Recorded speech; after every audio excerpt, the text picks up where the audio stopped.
Chapter 51. One of the unsolved mysteries in the world was probably the speed at which rumors spread. Soon, Xianxia's live stream was filled with countless onlookers. "Where's Sugar Daddy? Why is it so dark? Didn't they say the vase fairy was meeting a wild man on a variety show? She's so sneaky, there's definitely something wrong. This fickle woman, she can't even carry our Xianxia's shoes. Sister E is just delivering food. You guys keep talking about Sugar Daddy. Are you guys crazy trying to find a Sugar Daddy? Hee, sorry, our Sister E is beautiful on her own, but your Xianxia is enjoying every meal. If you don't think he's worthy, tell him not to eat." The actual situation was, in the living room, Xiang Feng rushed over like a mad dog and opened his palms for Xianxia to see. "I washed my hands." The Xiang family had always been low-key. Although Xiang Feng ran an entertainment company, he rarely showed his face. No matter how popular the live variety show was, he was too lazy to join in the fun. He stayed here just to eat his little niece's dinner. "Okay, let's eat. Is it okay if you don't go live?" Xiang Feng asked as he ate. The heat made him snort. "I heard the results are pretty good. Even your Weibo has gained hundreds of thousands of fans." Xianxia had been recuperating recently and couldn't eat too much greasy food. Plus, her stomach wasn't good, so she had a bowl of millet porridge for dinner. Xiao Naofu was eating its exclusive cat food, a few peeled prawns and a small ball of pumpkin. The girl drank her porridge unhurriedly and said faintly, "No one should notice that I'm not here." Xiang Feng thought about it and agreed. Apart from cooking, his little niece really didn't have much of a presence on this live variety show. He thought it was because she didn't have a sense of variety, but from her tone, it was probably intentional. Little did he know, there were too many bored netizens these days. The comments section of Xianxia's personal live stream was full of curses, gossip, and chatter. It was very lively. The number of viewers even reached a new peak for the day. "Are you really going to leave the industry? But you even signed an agreement with Xianxia to enter the entertainment industry?" Xianxia was Xianxia's elder brother. The law firm under his name was one of the top in the country, and he was also one of the best in the industry. Xianxia stopped eating her porridge and looked a little helpless. "What agreement? I'm not sure about the specifics, but there are a lot of loose ends. Something like you can't let anyone know about your relationship with the Xiang family, and you can't accept any more pocket money from your family." Xiang Feng tasted the sour plum soup and plum wine. He preferred the sweet and sour plum soup, so he took a few big gulps. Xianxia frowned. How could a lawyer at her brother's level sign such a childish agreement with her? Her heart skipped a beat. Could it be that Big Brother knew that she wasn't her in the past year? "Uncle, where is Big Brother?" "He's overseas. He recently took on an IPO case and is quite busy. I don't think he'll be back for a month." Xianxia wanted to make a video call, but she held back. It was better to ask him face to face. Xiang Feng finished his meal quickly and waved Xianxia back to her live stream. Xianxia returned to the pavilion with a lot on her mind. The three men were almost done with their meal. Yan Zhenhua was egging Shi Sui on to perform. Shi Sui's long legs were resting on the ground lazily, and he only smiled gently. He didn't agree or refuse. The dim light in the pavilion cast a gentle glow on his face. When he saw Xianxia, he said in a low and hoarse voice, "Xianxia, he bullied me." Coupled with his helpless expression, it could be said that he felt wronged, helpless, and pitiful. Shi Sui, "Kitty, when it comes to acting, I'm a professional, okay? Good night." Chapter 52. Xianxia was speechless. Has Zai been wronged? She subconsciously took out a piece of candy and said in a gentle voice, "Be good, don't cry." The countless viewers in the live stream were speechless. Li Jinyu and Anan were speechless. The Yen father and son who were sucking on the chicken bones were speechless. "Woman, what are you saying? Do you think Xianxia is a child?" Unexpectedly, Shi Sui's peach blossom eyes landed on Xianxia's palm. The young woman's hand was small, fair and soft, and the lines on her palm were clear. Lying quietly was a piece of white chocolate with a strawberry filling. "For me." Xianxia's expression stiffened for a moment. "Oh no, I promised Anan to keep my distance from him. However, she was used to coaxing people and didn't control her hands or mouth just now. Since she had already coaxed him, it would be unreasonable to deny it now. She nodded and said, "This is delicious. Try it, maybe you'll feel better." In the dead silence, there was a tearing sound. Xianxia wanted to help the Buddha to the end and coax her child to the end, so she tore open the candy wrapper. Everyone was speechless. "Woman, don't you think you're too good at this?" Shui froze for 2 seconds before taking it indifferently and taking a bite. The sweetness and sourness of the strawberry and the fragrance of the chocolate blossomed on the tip of her tongue. He curled his lips and said, "It's delicious." The man smiled casually, making the surrounding scenery come alive. It turned out that there were people in this world who didn't need to fight for the center position. That was because he was at the center of the light. In the live stream, Shui's fans, the Shui sisters, were about to go crazy. "Indeed, the vase fairy is after our brother. Damn it, Xianxia is such a scheming woman. She might as well write a guide to flirting with men. Boo-hoo, our Shui Zai is so gullible. Just a candy and he's smiling so beautifully. Mommy won't allow it." Yan Zhenhua realized that the atmosphere had become a little pink, so he coughed and played the role of moderator. "Xianxia, do you have any talents?" Annan's vision suddenly darkened. "Director Yan, oh Director Yan, are you trying to save the show or ruin it? I'm afraid you haven't seen Xianxi's previous dramas. She's an eyesore. It's fine if she doesn't have the talent, but she can't even be bothered to memorize her lines. She just counts down to 12:34 for the post-production to dub. Later on, she took the route of a variety show star. She didn't know how to sing, dance, or make jokes. She would cry if she was slightly tired, cry if things didn't go her way, and cry if she was slightly wronged. Although it was a bit harsh to say that she was a cancer in the industry, that was indeed the case. He tugged at Li Jianyu's sleeves, put his hands together and shook them. He wanted to ask her to help Xianxia out of this predicament, but he heard the girl say, "Does an instrument count? I know a little about it." Yan Zhenhua laughed and said, "Of course." Xianxia was not bashful. She said generously, "I'll go get it." After she left, Yan Zhenhua chatted with the audience about an interesting matter. "Didn't Shui star in a TV series before?" Yes, the one that won the Best Actor award. Of course, there was a banquet and a competition of musical instruments. In fact, most of the actors present didn't know how to play musical instruments, but everyone had to perform a very enjoyable and moving performance. The audience interacted with each other. Yan Zhenhua, when Xianxi's performance is over, everyone, cheer her up. Let's not hurt the little girl's heart. Yan Nai said bluntly, "What if her performance is terrible?" Yan Zhenhua resisted the urge to roll his eyes. "How did I give birth to such a straight son? When I was your age, the love letters I wrote to your mother were 1/2 a meter tall." Chapter 53. Yan Zhenhua gritted his teeth. "Just remember this, Xianxi's performance is the best in the world. Remember to compliment her more later." Yan Nai scratched his head. "How should I compliment her? Just forcefully compliment her? Shui, I suggest you turn off the mic instantly. Little brother, you won't be able to find a girlfriend if you continue like this." 23,333. I'm dying of laughter. So Shui, is this fun to play with? Director Yan's expression now looks like this emoji pack. I can't watch anymore. JPG. While they were talking, Xianxia returned with a musical instrument. At first glance, the instrument looked a bit like an eru. It had a head, a neck, and a body. The red wooden neck looked antique and charming. The people who hated Xianxia in the live stream quickly rushed to comment. "I thought it was awesome." "That's it? What kind of crude thing is this? Is this toxic?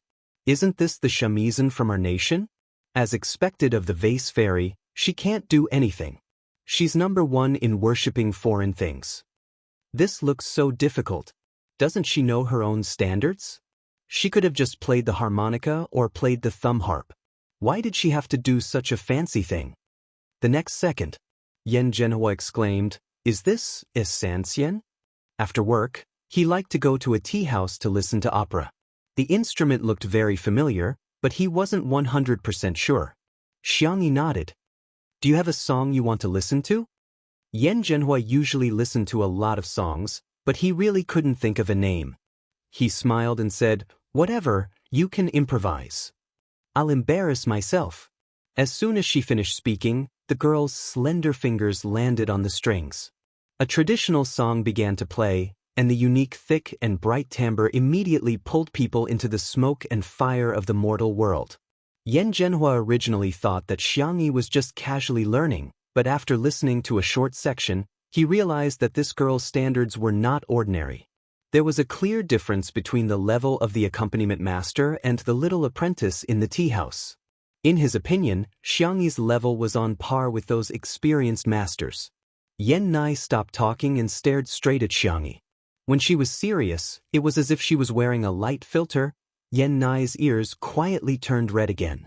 Anan was also dumbfounded. He stood beside Li Jinyu in a daze with his little colorful hair, looking like a fancy feather duster.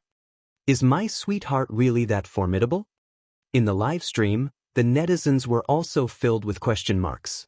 This is pretty good. The person who said this is the shamisen is poisonous. This is clearly our country's traditional instrument, the Xianxia. 8,000 days for the pipa, 100 days for the zither, and half a lifetime for the Xianxia. The Xianxia is really difficult to learn. My little sister is really something. F***ck. I was watching the live stream in the yard when the vase fairy started playing. My grandparents didn't even watch the weather forecast and ran out to listen. They said the little girl played very well. She's so good. This is like a young master taking a walk with a birdcage in a Beijing alley.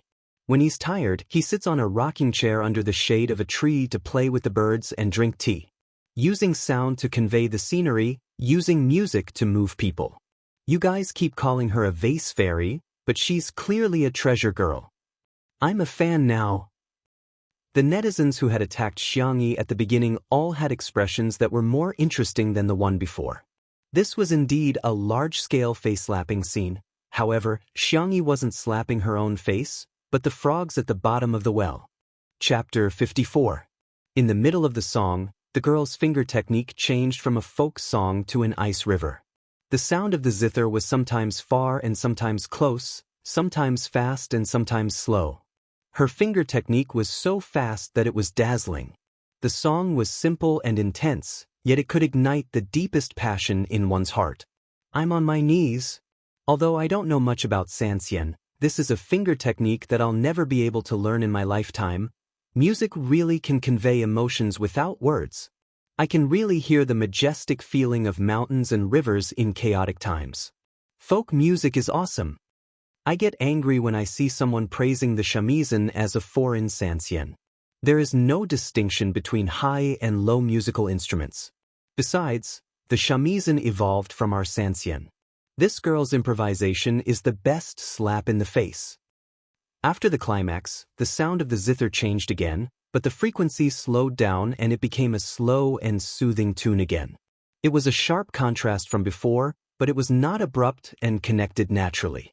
When the last note fell, the pavilion was astonishingly quiet, and the comments in the live stream were also reduced to the lowest number since the start of the broadcast. It was not enough. That was a feeling shared by everyone. Until Shui was the first to applaud. It was not the perfunctory kind of applause, but a heartfelt praise. It was said that talented men were charming, and talented women were the same. Yan Zhenhua followed suit and applauded. The more he looked at this future daughter-in-law, the more satisfied he was. Good. I want to buy a rocking chair and make tea. Yan Nai, who was half a beat slower, finally reacted. Unfortunately, his applause was not as fast as Shui's, and he was not as good at praising people as his father. After a long time, he finally said, Sister Xianxia playing is as good as cooking. Yan Zhenhua didn't often praise him, so he hadn't accumulated any flattering words. To be able to say such a thing was already at the level of brainstorming. Xianxia smiled and didn't take these compliments to heart. She had seen too many big shots in her time transmigrating through worlds, and there were even people who cultivated through music. She hadn't played in a long time and her hands had long become rusty. She felt that she was only good for entertainment and was not good enough to be on the stage. Little did she know that there was a huge shock in the Chinese folk music industry tonight. After a casual chat, the guests returned to their rooms and the live broadcast ended. The audience wanted more. For a while, news about Two Under One Roof could be seen everywhere on WeChat Moments, Weibo, forums, and Tieba. Late at night, such a post appeared on the well-known gossip forum of the entertainment industry, Melon. Title: An inventory of the famous scenes of Xianxia being neglected. Main post: First of all, I'll introduce myself. I'm Sister Xiangshui. I've been a fan since the first movie. Actually, as a fan, it wasn't hard to tell. Although Xianxia looked gentle, he actually had a sense of propriety when it came to dealing with people. The main point was that propriety was actually another form of distance.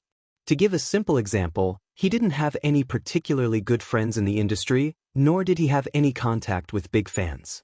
This kind of untouchable man had been rejected by the entertainment industry's famous vase and annoying crybaby countless times. First, he wanted to be rejected on WeChat. How could he tolerate that? Then, she peeled crayfish for director Yen and her manager, but she didn't peel for our Xianxia. How could she tolerate that? In the end, because of a cat, she misunderstood our Xianxia. Wasn't this too much?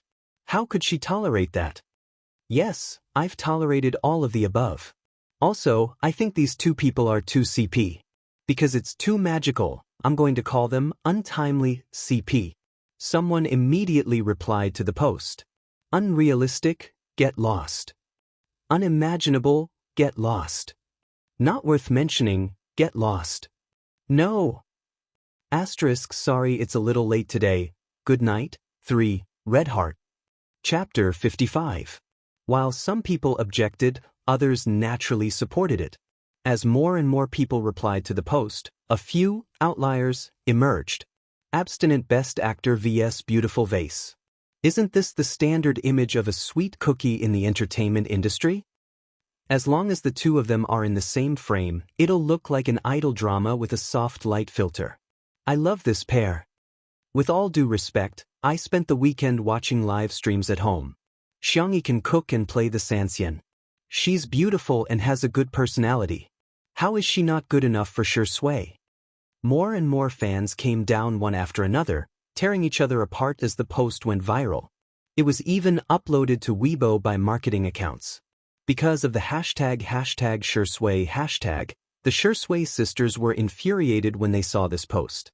Even if you want to create hype, you have to follow the basic rules, okay? If a top celebrity wanted to create hype, it could be glorified as marketing. However, the Vase Fairy was just a D-list celebrity. What right did she have to ride on Xiangshui's coattails? Most of the Xiangshui sisters were more mature and urged everyone to stay calm and not look at the Vase Fairy. However, there were also some agitated fans who ran to Xianxia's Weibo to flame her passionately. Do you think you're worthy of being a CP? F***CK, what do you mean by standing aloof from worldly affairs? If you don't fight, why don't you just quit the show? Two Under One Roof would look better without you.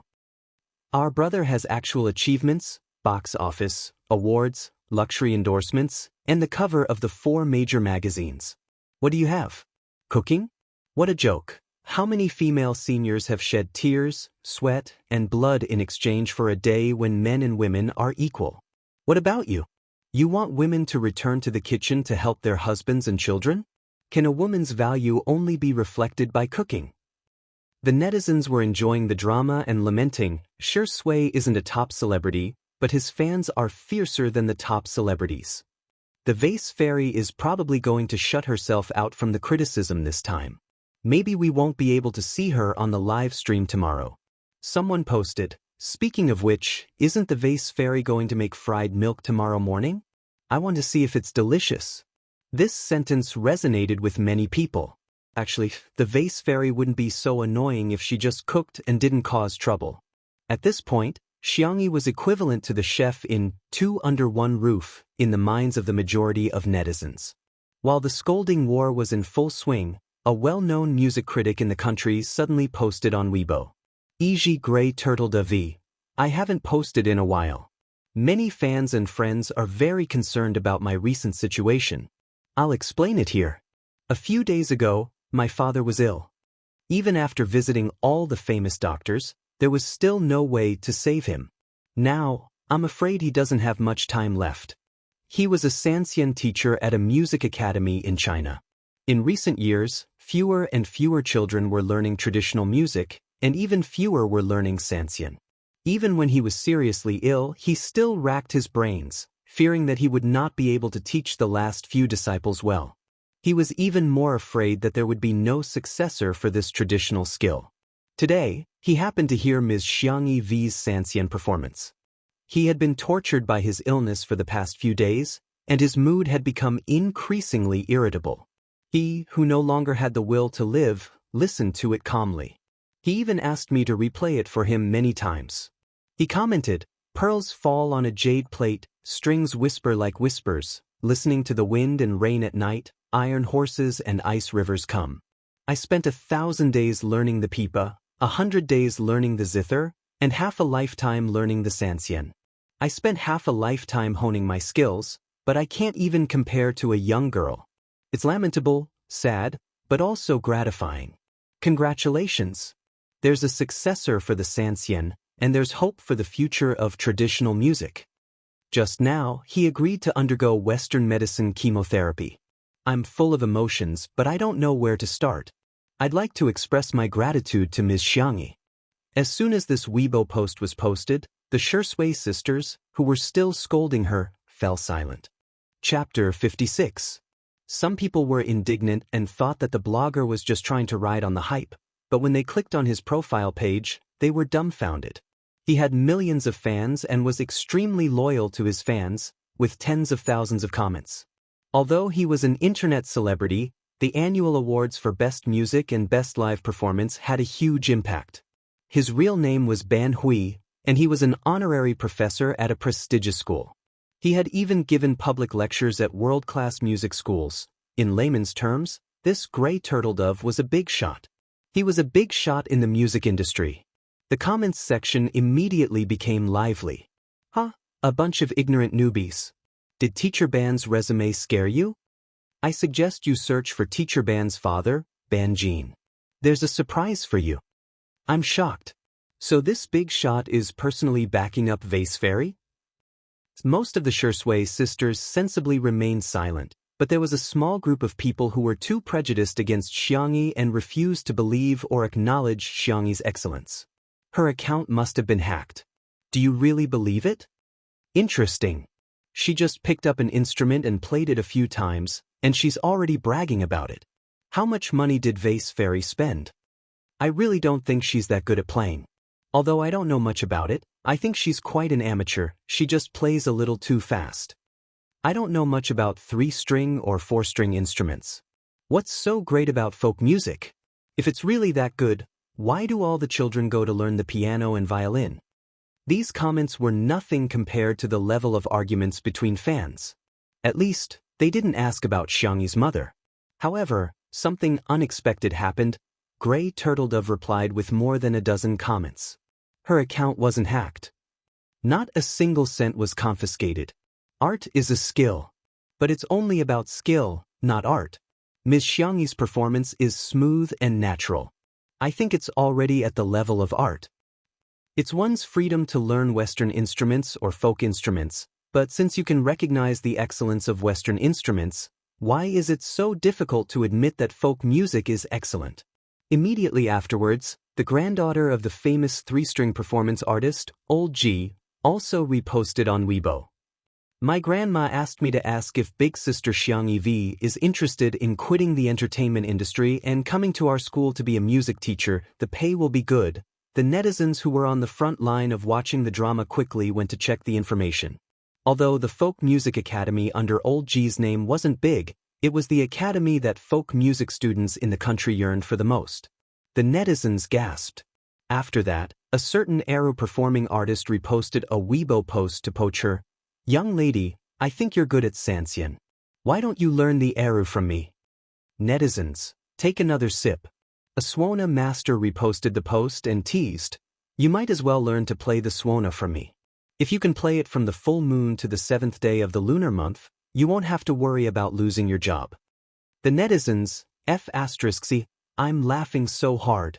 After that, the official Weibo account of the Chinese Ethnic Music Association reposted the Weibo post with a stamp of praise. The young man is promising, and there is hope for his legacy. Today, the young man of China has a heart as bright as the sun. It would not be an exaggeration to say that the entire folk music industry was shaken by this display. The netizens? Did we misunderstand the vase fairy? Her real purpose for entering the entertainment industry was actually to help the national team players go to the countryside to help the poor? 1,000 words, 1,000 words, 1,000 words, 1,000 words, 1,000 words, 1,000 words. In the end, it all came down to one sentence. F***, awesome. Chapter 57. The next day. At 7:30 a.m., Li Jinyu rubbed his sleepy eyes and had a morning meeting with the production crew in the garden to discuss today's arrangements. They thought that they had woken up early enough, only to find that Xianxia had appeared in front of them. Li Jinyu greeted her in a friendly manner. "Good morning, Teacher Xianxia.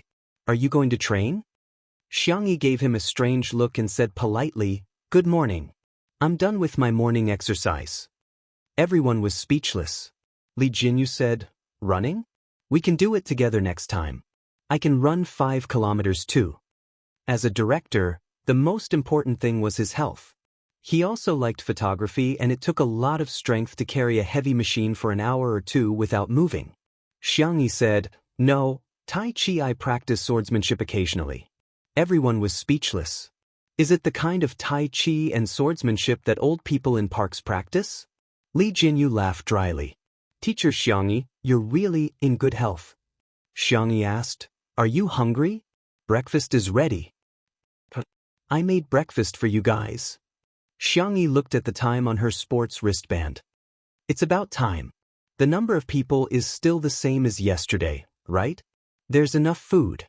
Everyone was a little flattered and said politely, "Teacher Xianxia, you have to do a live broadcast during the day and cook for us too." "That's too tiring." "It's not tiring at all." The girl's tone was indifferent. "It's just convenient. If you like it, eat more. If there's anything you want to eat, you can tell me in advance." She enjoyed the state of being fully immersed in cooking, and her heart would calm down. It might be tiring for others, but for her, it was a hobby and she could also exercise. Why not? 5 minutes later, the crew of 2 under one roof ate breakfast in a daze. There was red bean and black rice porridge, fresh meat buns, vegetarian buns, and side dishes. There was also a pile of delicately wrapped wontons. If they wanted to eat, they could just cook it themselves. Paired with some seaweed and shrimps, it was so delicious that their tongues were about to fall off. No one spoke during the meal. They were all wolfing down such delicious food, who would care about talking? After a while, burps could be heard one after another. Everyone looked at each other awkwardly. Cough, "I'll go wash the dishes, then I'll go help Teacher Xianxia sweep the floor. I'm going to clean the kitchen. Throw away the trash while you're at it." The corner of Li Jinyu's mouth twitched as he listened. None of you were so enthusiastic about work, and now you're all fighting for the job. You only know how to eat. Useless. Well, I'll eat another bowl of wontons, just one bowl. There was really only one bowl. 2 Under One Roof's official Weibo account announced that the live stream would officially begin at 9:00 p.m. When the production team of Heartbeat saw this news, they were stunned and brought forward the originally scheduled time. "We'll start at 8:30. Director Chen's eyes were sinister. "No matter what, we're going to beat 2 Under One Roof today. Wasn't it just cooking? Is Qin Wanyan ready?" Good night. Chapter 58. Teacher Qin is ready. She'll make egg and ham sandwiches and hand-brewed coffee later. The assistant's tone was careful and flattering. This is a menu that has been finalized after repeated research. The image is very exquisite, definitely more advanced than Xiangyi's stir-fry and earth pot stew. Director Chen's expression softened and he sneered. Li Jinyu is just a country bumpkin. He didn't grasp the main point of the netizens at all. If you want to see someone cook, you might as well watch a food show. What everyone wants to see are celebrities. He made it look like a farmhouse. Such a waste of such a good venue. Pigs really can't eat fine chaff. Yes, you're right, Director Chen. 8:30 a.m. Meow TV was good at marketing, and they had hired all sorts of celebrities. Their fans were all waiting. As soon as the time was up, all the live stream rooms were filled with people who began to control the comments. Protecting the best in the world, Jiangchen, Wu, Immortal Qin, let's go. It must have been hard for you to land in the mortal world today. I'm the Crown Princess. I recommend Fu Jian's Royal Road. The Crown Prince is so good. Everyone, please get to know the salty and sweet gymnast, Yu Miao Miao. The four celebrities greeted everyone briefly. The handsome men and beautiful women were all online. Coupled with Meow TV's excellent equipment and lighting, the live stream was particularly high definition and the audio was very clear. It was a feast for the eyes and ears. The fans were so excited that they began to tip them wildly. 5 minutes into the broadcast, Jiang Chen's personal livestream room was ranked first in terms of the number of people online and the amount of heartbeat points contributed by fans. He was followed by Fu Jian, Qin Wanyan, and Yu Miao Miao. Then, Qin Wanyan asked if everyone had eaten breakfast. The other three said they hadn't. Qin Wanyan looked at the camera and brushed her hair. She smiled gently and said, "Then I'll make something for everyone to eat." The live comments, "Wow, our immortal Qin can cook?" Although the kitchen of Heartbeat was not as professional as that of Two Under One Roof, it was spacious and bright. The simple modern design made it look very classy. Qin Wanyan could indeed cook. Her ancestors were imperial chefs, and her uncle even opened a famous chain of gourmet restaurants in the country. She had studied abroad since she was a child and had gradually gotten used to Western food. She didn't know how to cook Chinese food, but she was good at Western food. The eggs and ham were fried in a delicate, retro pan, and the toast was baked in a toaster. Then, a thick layer of tomato sauce was placed on top of the toaster. Then, the vegetables, eggs, and ham were added, and an egg and ham sandwich was ready. Then, Qin Wanyan slowly brewed a cup of coffee. She ground the coffee beans into powder and placed it on a filter paper. Her fair and slender fingers picked up the flask and poured water into it. The scene was elegant and noble. Qin Wanyan gently taught everyone how to make coffee. The coffee powder must be ground to a uniform thickness. Also, according to the characteristics of the different coffee beans, the water temperature must be adjusted accordingly. Generally, it should be controlled at 85 to 95 degrees Celsius. The fans in the live broadcast room were enjoying it. They felt that their idols were interacting with them, as if they were participating in it. Immortal Qin is too gentle, smart, skillful, and patient. The sandwiches and coffee are so beautifully made. You'll definitely look great if you take a picture and post it on your WeChat moments. Didn't the short video of the vase fairy cooking go viral yesterday? I clicked on it and felt that her cooking skills were all right. It's just that she's too cold. How can she compare to our immortal Qin? However, the passers-by and netizens in the main livestream room slowly typed a question mark. It's beautiful, but are you sure it's delicious? Chapter 59. I think I'd rather eat a hamburger from a certain Kaifeng dish than eat that sandwich. Is she trying to compare herself to the vase fairy? There's a saying that although the vase fairy is annoying, her cooking is still quite appetizing. This Qin Wanyan's cooking is. Director Chen was staring at his phone all the time. When he saw the comments from the netizens, he simply couldn't understand. In particular, someone posted, "Two Under One Roof is starting to fry milk. Friends, I'll take my leave first." Whoosh. The number of viewers in the live stream began to decrease visibly. Director Chen's eyes widened in disbelief. How could this be? He clicked on Two Under One Roof's live stream. The live stream had just begun, but the number of viewers was no less than that of Heartbeat. Director Chen's heart skipped a beat. He seemed to have underestimated the popularity of Two Under One Roof. The milk cake had been prepared by Xianxia in advance. It was mixed with corn flour, fresh milk, salt, and sugar to taste. After simmering, it was placed in the refrigerator to be frozen. The girl was still barefaced. Her expression was calm and her temperament was calm, as if no noise in the world could affect her focus on the ingredients in front of her. The tender white and delicate milk cake was dipped in flour, baking powder, MSG, and other crispy paste, forming a perfect parabola as it fell into the pan of oil and swam happily. Xianxi's movements were swift, and it didn't take long for the pot to be ready. After scooping it out, she sprinkled some white sugar on it. Li Jinyu picked one up, and the cameraman, old Li, knowingly gave it a close-up. The surface of the milk cake was a light golden yellow, fragrant and delicate. With a click, he broke it open.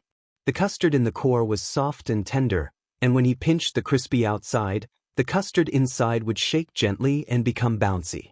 The comments in the live stream, I want to eat it. I can smell the aroma through the screen. The cake is so cute, how can you pinch it? Just one plate? As a milk lover, I feel like I can eat a whole basin of it alone. After washing up, the first thing Yan Nai did was to go to the kitchen. The young man's hair had been messed up all night and had become a bird's nest. He leaned over to Xianxia. Sis, is it done? Xianxia blocked the camera for him. Children with messy hair can't eat breakfast. In yesterday's chat, Director Yan's words revealed that he wanted Yan Nai to enter the entertainment industry. She didn't care, but her beautiful brother still had to pay attention to his image in front of the camera. She didn't want someone to take an ugly photo of him and use it against him. Yan Nai froze for a moment, then shyly scratched his head. I don't know how to do my hair. Yesterday, it was the brother from the barbershop downstairs who helped me blow-dry it. Xianxia thought for a moment. Go look for Anan. He's quite good at doing hair. Oh, okay. Wait a minute. Yan Nai turned around. His mouth was suddenly stuffed with fried milk, accompanied by the girl's gentle coaxing. Obedient children will be rewarded.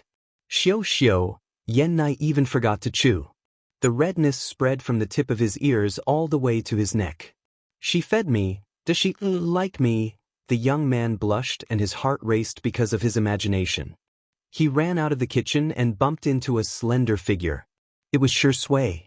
The man had changed into a casual sports outfit today.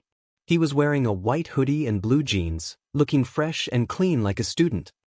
Watch where you're going, he reminded. Yan Nai looked around. Seeing that there were no cameramen, he carefully and happily said, Uncle, big sister is feeding me.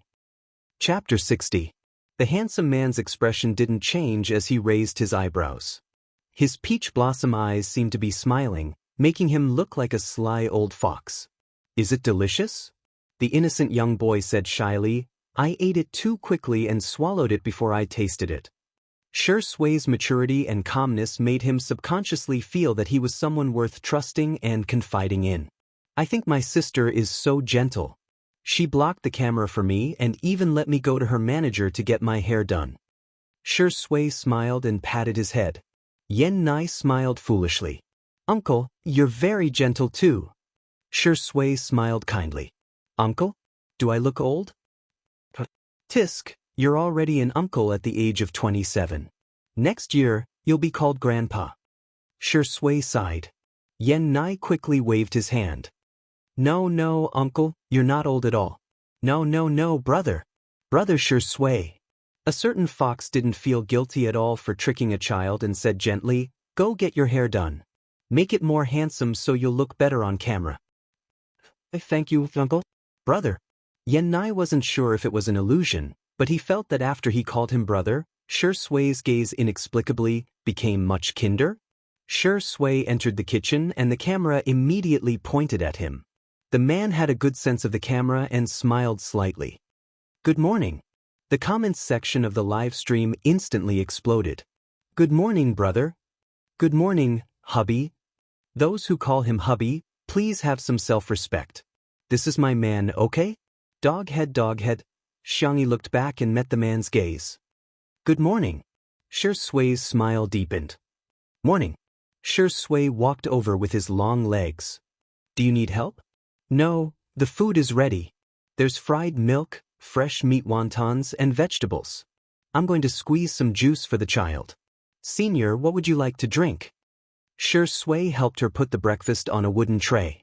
He was familiar with it and didn't put on airs at all. Can I still order without a little red flour? Xianxia was slightly startled. Only then did she remember what she had said to Swordplay yesterday. Collect 5 flowers and you can order dishes. She chuckled.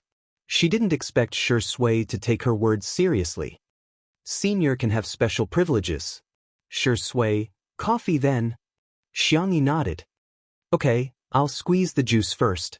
Swordplay lowered her eyelids and took the initiative to serve breakfast. Squeeze some juice for Xianxia first. He said that he had special privileges, but the priority was given to someone else. He was very unhappy. In the Heartbeat livestream room, Qin Wanyan finished making breakfast. The live broadcast room was filled with question marks, because she had only made 1 sandwich. What's going on? Don't tell me the 4 adults are only eating this 1 piece? The 4 of them each cut a piece and drank a small cup of coffee before finishing their breakfast. Yu Miao Miao only ate 2/3 of her piece before putting it down. She said apologetically, I'm going to start filming soon. The director told me to lose weight. Although she was a gymnast, Yu Miao Miao was already semi-retired. Currently, her main focus was on the entertainment industry. Jiang Chen had a cold personality, but he was very diligent. After eating, he took the initiative to wash the dishes. Fu Jiyan was a better person. He praised Qin Wanyan's breakfast to the skies. Wanyan's cooking is amazing, as expected of someone who studied abroad. It feels like we're on vacation by the Seine River. The live comments, is this the true appetite of a celebrity? Let's not talk about the female celebrity, but 2 grown men eat this much for breakfast? Extra. It's time to eat next door. There's fried milk juice and the wontons are filled with fresh meat. Asterisk recommended tickets and arranged to go to Liao. There's one more update. It'll be late, so I'll say goodnight in advance. Chapter 61. All of a sudden, the netizens in Heartbeat Bar's livestream began to waver. On one side was a bland and tasteless sandwich, on the other side was a crispy and golden fried milk, on one side was a bitter black coffee, on the other was a sweet and refreshing new fruit juice, F***CK. Only children could choose. Of course, adults would choose to watch it on their phones and tablets. Countless netizens happily made their decisions. In 2 Under One Roof's livestream, the fried milk was crispy on the outside and fragrant on the inside. It was crunchy on the inside and melted in the next second. It had a numbing and beautiful texture. He finished one in 2 or 3 bites. If he had eaten too much, he could use his chopsticks to get rid of the grease. The steaming wontons were round and the soup base was chicken soup. The oil was skimmed off and a small handful of shrimp skin and seaweed were sprinkled on top. It was extremely delicious. The fruit juice was the simplest orange juice with a little honey seasoning. Served in a transparent glass, it was beautiful and delicious. Even though he repeatedly told himself not to eat too much for breakfast, Xianxia still ate until he was full. With a full stomach, he began to fantasize about the beautiful scene after Xianxia married Xianxia. TSK, I probably won't be able to lose weight in the future. Xianxia couldn't stop eating either. The young boy ate 2 full bowls of wontons and the tip of his nose was sweating. The live comments, this is what I call eating. It smells so good. I feel like Ms. Xiangyi's culinary skills don't need to be praised at all. Look at Director Yen and her brother's bowls, they're so clean. 23333. Why isn't Shurindi eating? Is it not to his liking? Swordplay doesn't like to eat breakfast. It's an old problem. If he eats too much, he'll feel nauseous. His fans have been heartbroken for many years. Someone also complained, isn't the vase fairy going to make coffee? Qin Wanyan made hand-brewed coffee. She's not going to make instant coffee to send Shurindi away, is she? As soon as this comment floated past, the camera in the main livestream cut to the villa. The room was slightly smaller than the kitchen, but it had a water heater, coffee machine, bean grinder, refrigerator, and other equipment. F***CK? So professional? Hee, does the vase fairy know how to use such high-end equipment? Can she afford to pay for it? Xiangyi's expression was calm as she calmly ground the coffee beans. Then, she poured the coffee powder into the silver handle of the machine and extracted the brown coffee liquid. Qin Wanyan's fans, who had rushed over after hearing the news, were dumbfounded. Why the F***ck are their professional machines? Substituting a King of Glory to play a bronze game would result in a ban. A fan said stubbornly, "Heh, our goddess Qin did it by hand. That's real skill. The vase fairy did it automatically with a machine. How can they be compared? Who knows whose face hurts the most?" Just as the bullet screen floated past, Xianxia began to pump milk. She easily used the steam tube to make the milk bubbles, and the girl poured the milk bubbles into the coffee cup with her slender white hands. She shook her wrist up and down, and in the blink of an eye, she turned into a lifelike kitten. All the netizens. "It feels like she's just casually pulling flowers? You call that an amateur? Go to a coffee shop and see if someone can pull it out for you. You'll know." "Hey, hee, I'll return this to a certain fan. Is there even a comparison? Who knows whose face hurts the most?" Qin Wanyan's fans suddenly felt a burning pain in their faces. Good night, world. Chapter 62.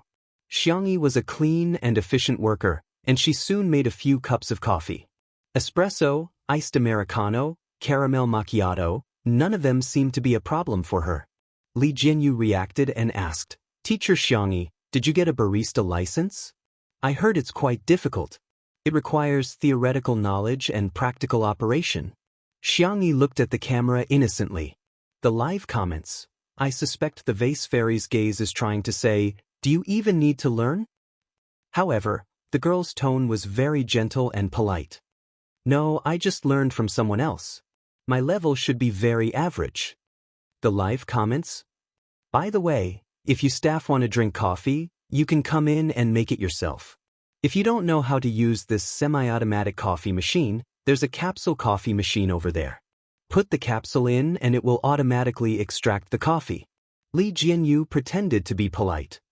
No, Teacher Xianxia, you're too polite. It's nothing, these machines at home might malfunction if they're not used for a long time." Xianxia didn't like coffee, even if it was laced with milk and sugar. Back then, she had bought these machines for her brothers. Thinking of her family, Xianxia's gaze softened. However, the live comments began to tremble again. The vase fairy can't take the compliments. Her pretentiousness is too low level. Don't speak, pretty girl. Open your mouth, brainless vase. I suggest the production team not to give Xianxia a microphone. Can't they just shut her up the entire time? The coffee machine is from Coffee, an international brand. This retro red one is a limited edition, and the second-hand price is more than 80,000 yuan. The rest of the equipment in this room adds up to at least 300,000 yuan. I reluctantly believe that this equipment belongs to your family, but do you have to bring all these things here just to film a variety show? What a joke. Xianxia brought 3 cups of coffee over. Shui chose the espresso and raised his eyebrows slightly after taking a sip. He then took a few more sips, obviously to his taste. Yan Zhenhua casually tasted the iced Americano and praised, "The beans are not bad. Little Xianxia, you're quite picky." Yan Nai looked at the remaining cup of coffee on the table and then looked at Xianxia. He wasn't sure if this was for him or if Xianxia had made it for him. The little boy's eyes were moist, and his hair had been blown soft by Nan. He looked a little like a Shota from a manga. Xianxia was more patient with children than other people. She said softly, "This is for you. I added more caramel, so it shouldn't be bitter." Yan Nai's eyes lit up. He picked up the coffee cup and saw that it was Coco, the tabby cat. He couldn't help but show off to Shui. "Brother, look, I have a kitten inside." Shui paused in his action of drinking his coffee. Not angry. It wasn't worth it. "I don't care." Xianxia was just taking care of him like a child. Meow, Xiao Naofu, who was chasing butterflies in the garden, jumped into Xianxia's arms. The girl rubbed the back of its neck. Xiao Naofu squinted its eyes comfortably and purred delicately. Yan Zhenhua said, "Why isn't this cat eating the cat food? I saw that it didn't even touch the food in the bowl." "It may be a little picky. I'm going to make it tuna and pumpkin cat rice." After Xianxia finished speaking, she couldn't help but kiss Xiao Naofu on the forehead. Xiao Naofu. Its eyes widened, and there was only one thought in its mind. This hoo-hoo is not clean anymore. On the other hand, Shui's gaze suddenly became a little strange. The little girl said that she treated him like a kitten? Chapter 63. Xianxia, who had successfully attracted the cat, revealed a satisfied expression. The corners of her mouth curled up slightly, and her eyes were bright as if they were filled with stars. My sister's face is perfect. Who doesn't love her? I suddenly feel like the term vase fairy isn't derogatory. Xianxia, who was watching from the side, was already stunned. The wind blew past the vine roses that had climbed onto the pavilion, and the petals slowly fell, like a slow-motion scene in a movie. The girl's temperament was calm when she wasn't smiling, but when she smiled, she was radiant and full of vitality. Her side profile was exquisite, and her nose and cherry lips were as bright as a flower. Xianxia's heart pounded as he watched, and the tips of his ears turned red. Yan Zhenhua revealed a gratified smile like an old father and assisted, "Little Xianxia, we're leaving at noon. See if there's anything you need to do. Don't stand on ceremony, just order Nai around." Xianxia immediately straightened his back, sitting more upright than a primary school student in class. Director Yan and Nai both like spicy food. Why don't we make some chili oil to take away? Xianxia suggested. Yan Zhenhua agreed repeatedly, feeling more and more satisfied with Xianxia. She was able to give him a gift that he liked. What a good girl. He couldn't let other stinky men take advantage of her. Xianxia, I have several kinds of chili at home. Pick some of them separately. The chili oil made from them will taste better. The live comments. Here we go again. I can't stand it anymore. I'm going to give up on this variety show. I'm going to watch Jiang Chen, Qin Wanyan, Fujian, and Yu Miao Miao fall in love. The vase fairy is so disgusting. How much acting skills does Indi have to put in to resist his disdain for the vase fairy? Director, are you really not going to consider replacing her? Who are you trying to disgust by letting such a celebrity stay on the show? What do you take Indi for? You can be his partner just because he's paid? The comments section was in a heated argument. A staff member handed Li Jianyu his phone. Li Jianyu's head started to hurt as he struggled with how to explain himself. Suddenly, a simple and honest man's voice came from afar. Miss E, I'm here to deliver the ingredients. Xianxia pinched Xiao Naofu's meaty claws and said softly, Your fish is here. Let's go get it together? Xiao Naofu, who had tasted Xianxia's cooking, meowed in what it thought was a reserved manner. Xianxia stood up and carried Xiao Naofu out of the pavilion. The man who delivered the ingredients strode directly to her. His skin was dark, and his hair was the most ordinary crew cut. He wore an old blue work uniform with the words, Little Rabbit Farm, printed on his chest. In his hands was a bamboo basket and an incubator. Bullet comments, Little Rabbit Farm? That awesome Little Rabbit Farm that sells strawberries by the stalk and sells them for more than 10 yuan each? Miss E, here are the tuna and pumpkin you asked for. I've also prepared some salted duck eggs and century eggs for you. The milk is also freshly squeezed. Thank you for your hard work, Uncle Wang. It's no trouble at all. It's my honor to be of service to Miss E, the man said with a silly smile. Don't bother, I'll help you put it in the kitchen. Someone arranged by the program team? Isn't he a little too attentive? Are my eyes playing tricks on me? Why does this person look so much like the boss of Little Rabbit Farm? Just came back from a certain online encyclopedia. Wang Xuanli, male, 41 years old, general manager of Little Rabbit Farm, a well-known farmer and entrepreneur. He was once awarded the Outstanding Citizen Medal by the mayor of Nanqing. Why is such a big shot sucking up to the vase fairy? Chapter 64. I have an unrealistic idea.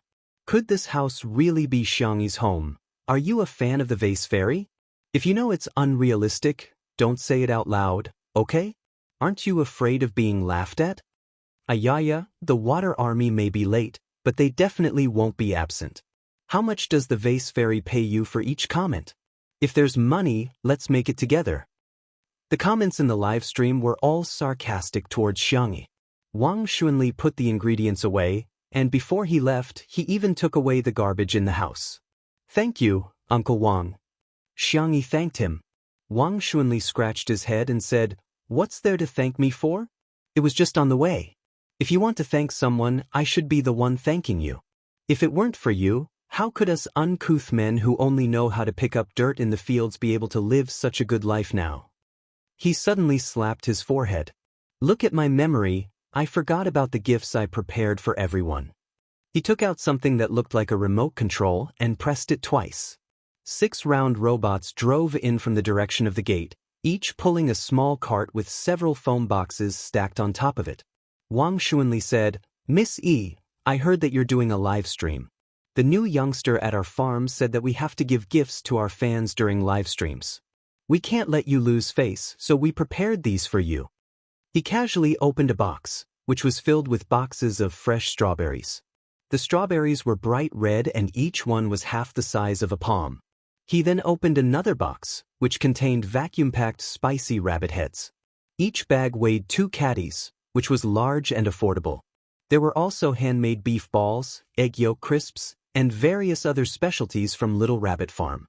The netizens in the live stream went into a frenzy. Giving away strawberries that cost 12 yuan each?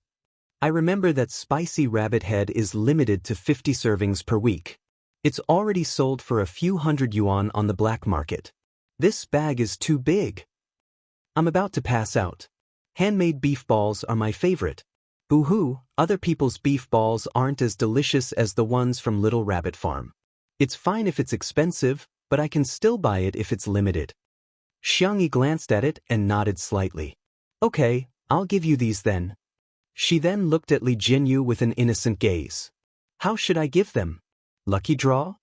Li Jinyu was also dumbfounded. Was the world of the nouveau riche so simple? Li Jinyu was stunned for a long time. It was only when the photographer next to him, old Li, kicked him that he came to his senses.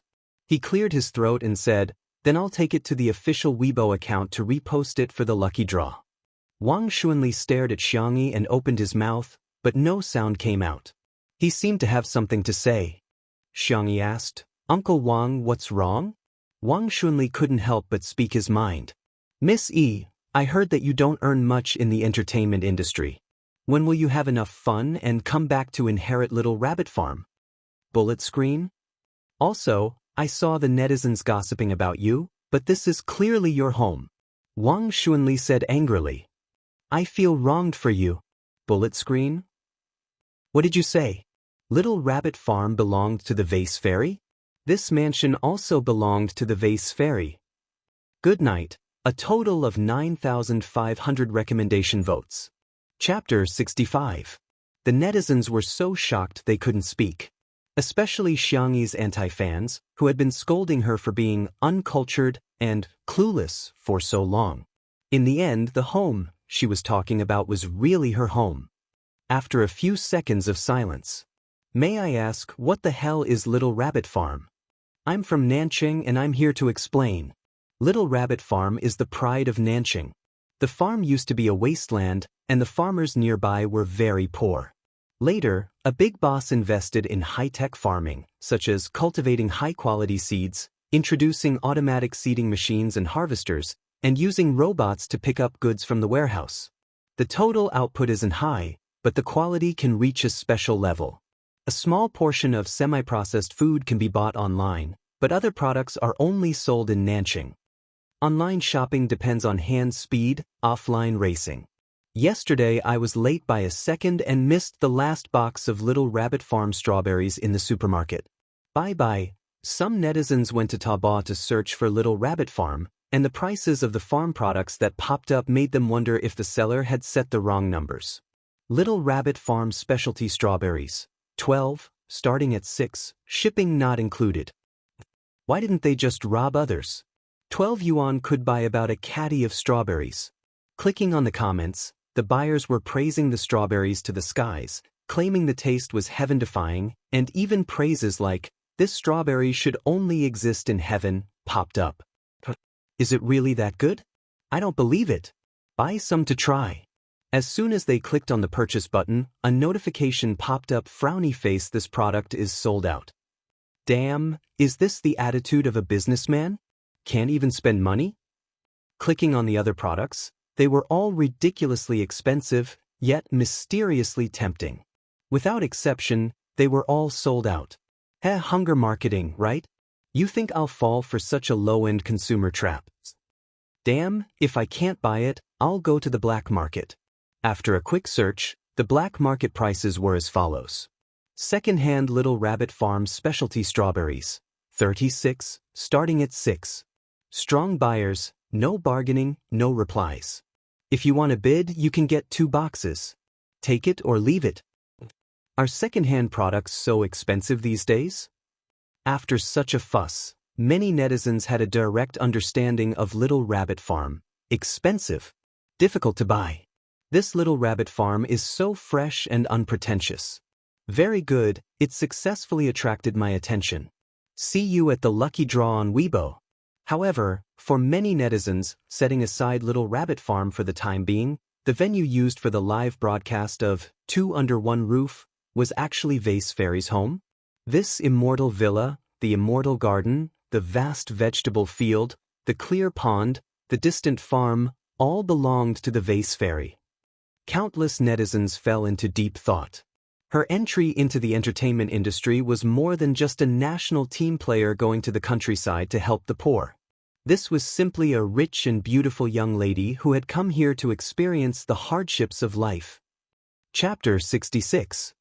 In the gazebo of the Xiang family home. Faced with Uncle Wang's question, Xianxia asked with a blank look on her fair face, "What did the netizens say?"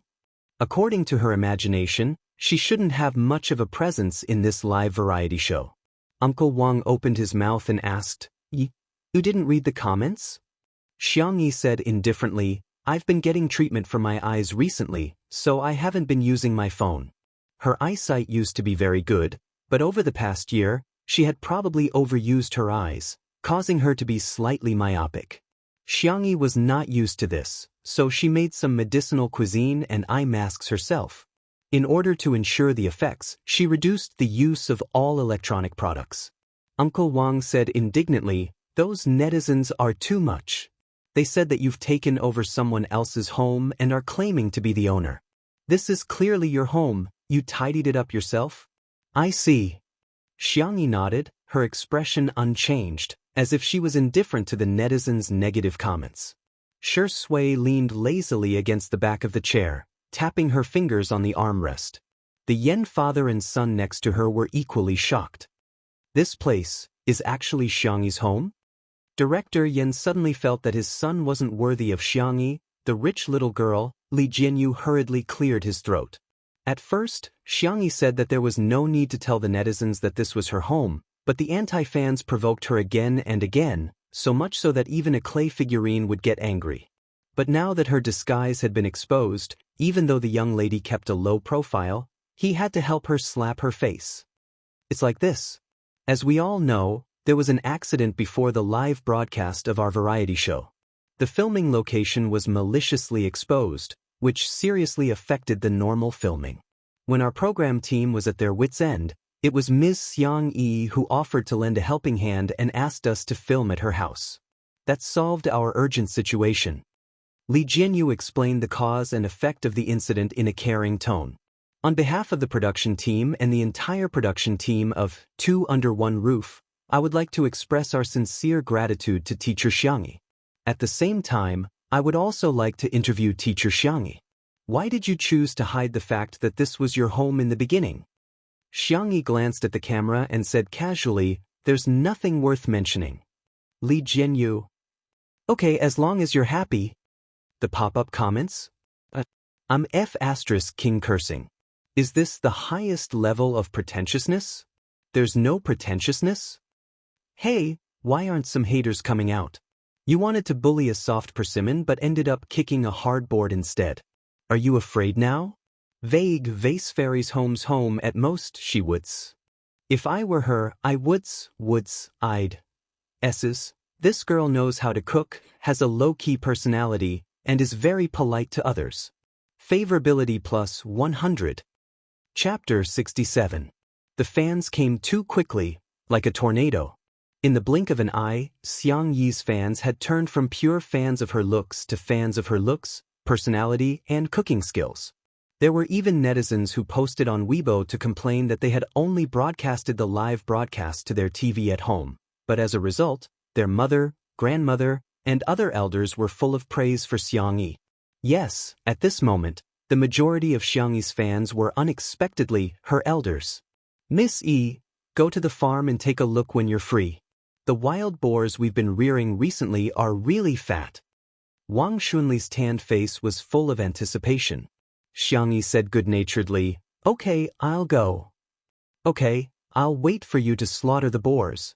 The comments section was immediately mesmerized. Slaughter? Slaughter the boars? I don't want to hear it, I don't want to hear it. How can such a cute and beautiful girl be a pig? Freshly slaughtered pork is so delicious. Slurp, so greedy. Oh no, so cruel. The staff at the scene were also dumbfounded. Teacher Xianxia was so thin that she looked like she could be blown away by the wind. Slaughter the boars? Thank you for being laughed at. Wang Xunli left behind a large pile of luxury goods and used the remote control to command the robots to leave. Xianxia turned her head and said gently, "I'm going to cook for Xiao Naofu. Nai, you go pick the chili peppers first?" Yan Nai clenched his fists. Sister. After saying that, he realized that he was being too enthusiastic. He pursed his lips shyly and asked in a weak voice, "Sister, how many do you want?" Xianxia knew that Yan Nai had probably never been in the kitchen before, let alone in the field. She smiled and found 2 small baskets to use as measurement units. "Pick 1 basket each of the red and green chili peppers over there." Yan Nai nodded seriously as if he had received an important task. He picked up the baskets and was about to go to the field. "Wait," Xianxia stopped him and handed him a pair of gloves. "Put these on, or your fingers might hurt." The 2 types of chili peppers had been repeatedly screened, crossbred, selected, and bred. They were much hotter than most of the chili peppers on the market and would be very stinging if he accidentally broke them. For me," Yan Nai stammered. "I'll put them on. Nai is so obedient." She praised me again. The girl's smile was sweet and soft. Yan Nai, a young boy who had just experienced his first awakening of love, couldn't resist at all. Even though he knew she was coaxing him, he was so happy. Yan Nai's ears were so red that they were dripping blood. He pattered towards the vegetable field, looking like he was going to pluck out all the chili in the field. In the live stream, the love line has appeared. "Gentle Miss X puppy little brother, I'm so cute." The person in front, wake up. Your brother is going to leave soon. What's the point of being a CP for a day? Why don't you join me as an untimely CP? CP fans, get lost. Our Sher Indi is famous for not getting close to women. Even if all the women in the world died, he wouldn't give the vase fairy a second glance. Yen Genoa coughed. Then what should I do? Little Xianxia, let me do something. What's the point of just sitting there and drinking coffee with Sher Sui? Sher Sui slowly typed a question mark. She felt like she was being despised. But who was the one who said he wanted to come to a variety show to relax and drink tea? Who would have thought that a certain director Yen had long forgotten his original intentions and was now addicted to work, *, small theater, Director Yen, I love work, work makes me happy Yen Nai, big sister praises me, big sister coaxes me, big sister likes me Xiao Naofu, stupid woman, hurry up and cook for this huhu. Sure Sui, other people's children and cats have someone to coax them, but I don't, aggrieved. Chapter 68. Xianxi's eyes curved slightly. There are several types of fruit wine in the wine cellar that I made myself. Director Yen, do you want to bring some back to try? Director Yan's eyes moved slightly, but he still said politely, That's too embarrassing. We'll just bring some chili oil. You can keep the wine for the guests, there will be guests coming later. Then, Xianxia uttered a magical forward spell from the Hua Nation. Since we're already here! ! Director Yen slapped his thigh. Look at what you're saying. I'll bring some. Just a little. I won't take more. Director Yen happily went to the wine cellar. Xianxia stepped forward, ready to make cat food for Xiao Naofu. Xiao Naofu followed her step by step, but when it caught a glimpse of the long legs following it, Its glassy eyes turned and it changed direction. Duong, the white and soft kitten, bumped into the man's calf, then fell to the ground in a dizzy state. Sure sway. This scam came out of the blue. Xianxia hurriedly picked up Xiao Naofu and rubbed its little head. It doesn't hurt, huff huff. She carefully and gently blew on Xiao Naofu's forehead. Xiao Naofu meowed pitifully. Meow, sure sway. She seemed to understand why girls hated green tea. The pop-up comments were filled with laughter. Shocking. Green tea meow is making a comeback. Sure Ingdi's expression is so doting. This man is so damn charming. Xiao Naofu, I'm fine, as long as you and Gage are happy together, it doesn't matter if I eat or not. Even the staff at the scene had a hard time holding back their laughter. In the living room, Xianxia placed Xiao Naofu in the cat's cradle and squeezed its paws. Good boy, I'll go cook for you. Xiao Naofu meowed coyly, wanting to go into the kitchen with her. No, kittens can't go into the kitchen. Although Xiao Naofu wasn't an ordinary cat, it still shed fur, so Xianxia decided to cultivate good hygiene habits. Meow meow meow. This hoo-hoo is not a cat. Xianxia corrected herself. Xiao Naofu can't enter the kitchen. Only then did Xiao Naofu give up and lie down in the cradle. Since the food was delicious, he would listen to this stupid woman. The back of Xiao Naofu's neck was suddenly covered by a warm hand, gently kneading it. Xiao Naofu's eyes narrowed as Sure Sway's low and gentle voice suddenly sounded in its ears. I'll help you in the kitchen? Xiao Naofu. Only then did it realize that the hand on the back of its neck belonged to Sure Sway. What shocked it even more was that Xianxia actually nodded in agreement. All right, thank you, senior. Xiao Naofu? Why can you enter but I cannot? It was so angry that it waved its little claws and scratched the back of Sure Sway's hand. She didn't know if it was an illusion, but the man didn't dodge. Instead, he moved his hand closer. The young and handsome best actor lowered his eyelids slightly, his pale lips making a hiss sound, attracting everyone's attention to the back of his hand. The man's hand was very good-looking, fair and slender, with distinct joints. At this time, a few red claw marks suddenly appeared on the back of his hand, giving it a seductive and ascetic sense of beauty. Senior. Xianxia panicked.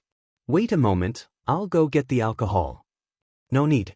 Sure Sway put down his hand as if nothing had happened and smiled helplessly. It's just a small injury. Xiao Naofu definitely didn't do it on purpose. Right? She casually lowered her deep and clear eyes, but when she met Xiao Naofu's gaze, a trace of blackness flashed across her eyes.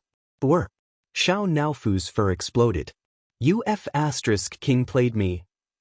Chapter 69. Xiao Naofu, who prided itself on mastering the skills of green tea, realized at this moment that it was still too naive. This man's tea skills are truly extraordinary. Xiao Naofu was so angry that it wanted to pounce on Sure Sway and scratch him again. However, Xianxia grabbed it by the back of its neck, and it could only scratch anxiously in the air. Xiao Naofu, you can't scratch people. Xianxia sternly lectured it. If you don't behave, I'll lock you up. Xiao Naofu. Its beautiful cat eyes were filled with shock and heartache. You actually want to lock me up in a dark room for a stinky man? Ah, I'm so angry. A certain best actor was still calmly fanning the flames. Xiao Naofu is still young, it's normal for it to be immature. I'm fine, it won't hurt to be scratched a few times. Don't scare it, it's not good to leave a psychological trauma. Xiao Naofu, why is this man's tea talk more proficient than mine? Xianxia said apologetically, I'm sorry, senior, I'll teach it well. However, Xiao Naofu did not cooperate and struggled desperately, looking like it was going to fight Sure Sway to the death. Xianxia had no choice but to put Xiao Naofu in the bedroom and close the door. Xiao Naofu gradually lost its mind and began barking through the door, sounding like a dog's bark. The netizens in the live stream were laughing like crazy. Sure Sway is so entertaining, ha ha ha. Has Xiao Naofu become a spirit? Green Tea Meow is stupid. Does it think Sure Sway won the Best Actor award for nothing? It's okay to make a cat bark like a dog, but I'm laughing until the earth collapses and the mountains collapse. Heroes die on the stairway to heaven. Xianxia went to get some alcohol and a sticky note. Senior, please disinfect it. Xiao Naofu didn't have time to get vaccinated. Shui took it and chuckled. Then I'll get to work first. Wait a minute. Huh.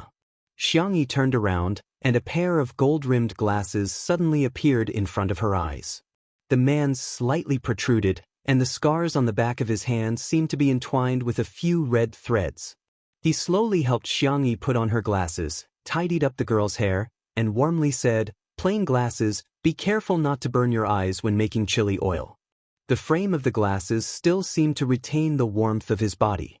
Xianxia was stunned for a few seconds before she said slowly, "Thank you. Zai Zai is so nice and kind," she thought to herself. In the live stream, Ingdi gave the vase fairy glasses. Everyone, please don't think too much. Our Shui is just a good-looking, kind-hearted guy who takes care of his juniors. I don't care, this is candy. It's candy. So annoying, why are you talking about dating? I just want to see the chili oil, okay? Huh, who said our sister E seduced Ingdi? Open your eyes and see who it is. Who? Chapter 70. Just wearing a pair of glasses was enough to make the few fans of the couple celebrate the new year.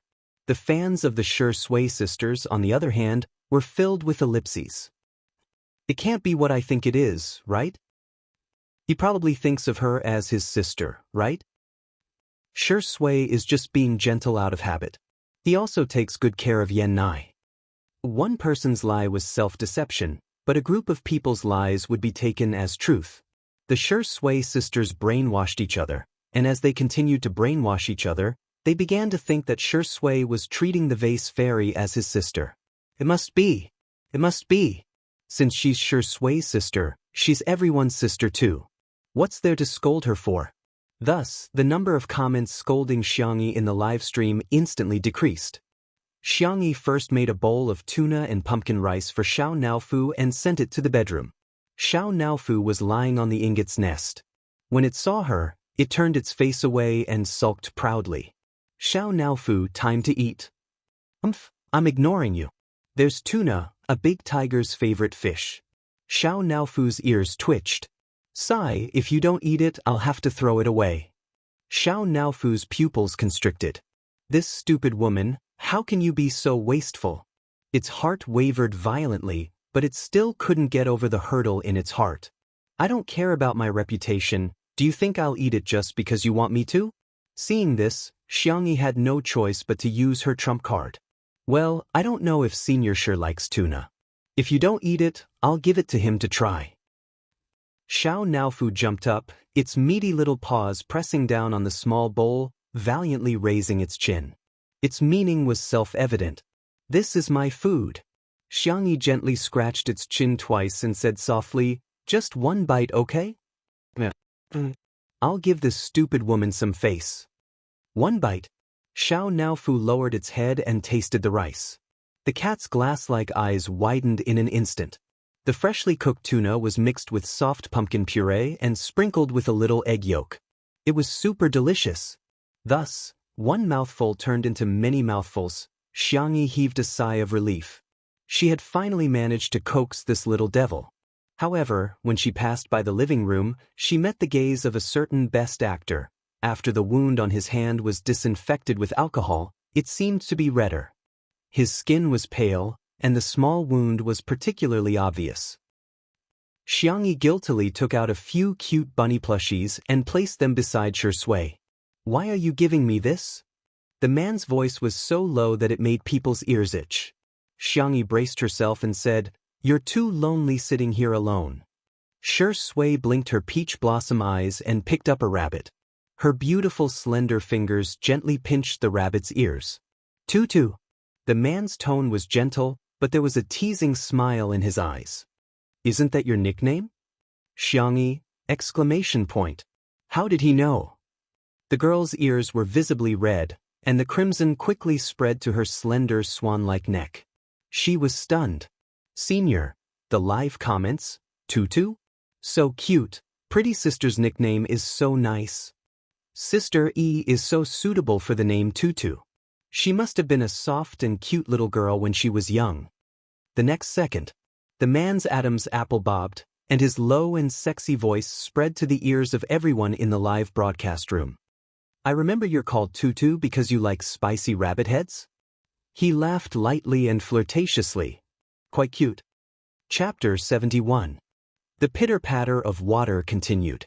Xianxia squeezed the hand sanitizer for the third time, but her ears were still red. Due to her strong objection, the Xiang family had not called her by her nickname Tutu for a long time. She didn't expect to hear it from Shui. The young girl, whose emotions rarely fluctuated, felt a sense of shame that she hadn't felt for a long time. It wasn't until Yan Nai returned with 2 baskets full of chili that Xianxia snapped back to her senses. She washed the red and green chili peppers, drained them, and chopped them before setting them aside for later use. She then took out the chili powder she had made a few days ago. The transparent bottle contained a mixture of several other chili peppers and some spices. She unscrewed the wooden cap and the aroma wafted out. Yan Nai sniffed hard twice and his nose instantly itched.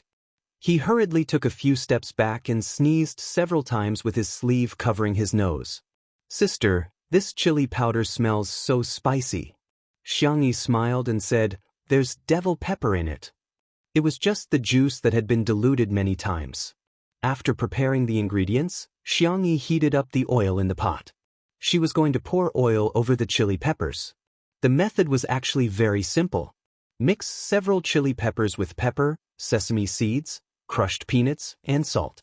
Pour the hot oil over it twice, stir it evenly, let it cool, and then put it into a suitable container.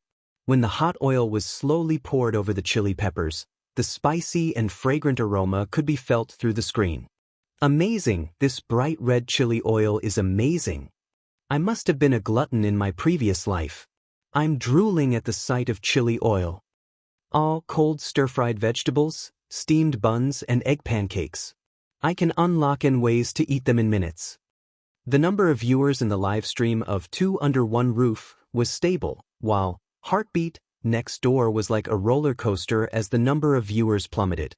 The reason was that the interactions between the guests were too awkward. The 4 of them were not familiar with each other before. If it was a recorded variety show, it would be fine as the editing could save the situation. However, in a live stream format, everything would be magnified. The good side would be more visible, such as Xiangyi's cooking. The downside would also be more prominent. They wouldn't have the naturalness of 2 Under One Roof. Yu Miao Miao was eager to steal the limelight. She wished she could do a split all the time. Fu Jiyin kept flattering Jiang Qin, but his words were getting more and more vulgar. Qin Wanyan had a clear goal. She was trying her best to find a topic to talk about with Jiang Qin, but Jiang Qin was a man of few words. As a result, the conversation became awkward. If it weren't for the various missions and games arranged by the production team, the atmosphere would have been awkward. Director Qin couldn't figure it out. They were all popular celebrities, so why didn't the audience pay for it? Irritated, he smoked one cigarette after another, cursing the netizens in his heart for their poor taste. "Director Qin." The assistant ran over excitedly. "We've received the guest list for 2 Under One Roof this afternoon." Director Qin scolded. "What's there to be happy about? Has his head been kicked by a donkey?" "They hired Smog. It's that esports player with a particularly fiery temper. Xingchen app has a rule that if you use foul language, you'll be locked out of the live broadcast room as a punishment." When Smog was mentioned, there was no one who did not know him. However, what everyone knew about him was not what games he played or how good he was at them. Instead, they knew that he would exchange insults with the opposing player in the league competition. The opposing player had been killed by him more than 10 times in a row. He had a mental breakdown and directly cursed, "F***ck your sister." At that time, the camera happened to sweep across Smog. A sneer appeared at the corner of his mouth. His typing speed was dazzling. At first glance, his cursing seemed quite civilized. "Your parents have gone to heaven." The bosses and coaches of both teams almost died on the spot. "Brother Lai Liao." "Good night." Chapter 72.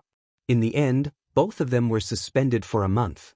As a result, The league changed its rules and prohibited players from communicating on the game channel. He actually invited Smog? Director Chen sneered. It seems that Shui is Li Jianyu's biggest trump card. Smog's popularity was comparable to that of a celebrity, but he was undoubtedly a ticking time bomb. Xianxia live streaming app had strict restrictions on the words and actions of the streamer. If the streamer cursed once, the streamer would be warned, the streamer would be restricted twice, and the streamer would be banned 3 times. The length of the ban depended on the severity of the situation. Director Chen began to make plans in his mind again. Without saying much, Smog would probably ban the live stream of Two Under One Roof until the next day. Once the live stream was banned, wouldn't the audience flock to Heartbeat? Yan Zhenhua and Yan Nai were about to leave, carrying bags of various sizes. Fruit wine, jam, chili oil, and various specialties of Little Rabbit Farm. Yan Zhenhua reluctantly waved goodbye to Shui and Xianxia. Yan Nai pursed his lips and gently tugged at his sleeves with his fingers as he secretly looked at Xianxia. He accidentally made eye contact with Xianxia and quickly looked away, pretending that nothing had happened. Only his slightly red ears betrayed him. "Here, this is for you." A sweet and soft female voice was as gentle as a mountain stream. Yan Nai blankly took the small brown paper bag she handed to him. "What's this?" "Strawberry seeds. Didn't you say you wanted to grow something? This is easier." Yan Nai was slightly stunned. He had just casually mentioned it, but she remembered it. This feeling of being valued was unprecedented. He knew that his parents loved him very much, but they were too busy to care about his sensitive thoughts. A strange feeling crossed his heart, as if a feather had brushed past it. It was itchy. His heart was beating so fast that he couldn't control it. Yan Nai's lips moved slightly. He wanted to call her sister, but he couldn't. After saying a stiff thank you, he forgot to say goodbye to Shui and plunged into the car. How could his son's thoughts escape his father's notice? Yan Zhenhua chuckled and shook his head. "This silly boy." Shui raised her eyebrows and said nothing. "Goodbye." Yan Zhenhua also got into the car, rolled down the window and shouted, "Little Xianxia, remember to fatten up the ducks. I'll come again." Xiangyi's eyes curved slightly as she nodded at him. After sending off the Yan family's father and son, the other guests had yet to arrive. This meant that Shui would spend some time alone with Xianxia. The live stream started to get rowdy again. No way? Was he going to walk the love line? "Vase Fairy, please don't harm Shuringdi. I refuse to form a CP. I refuse to be tied to hype.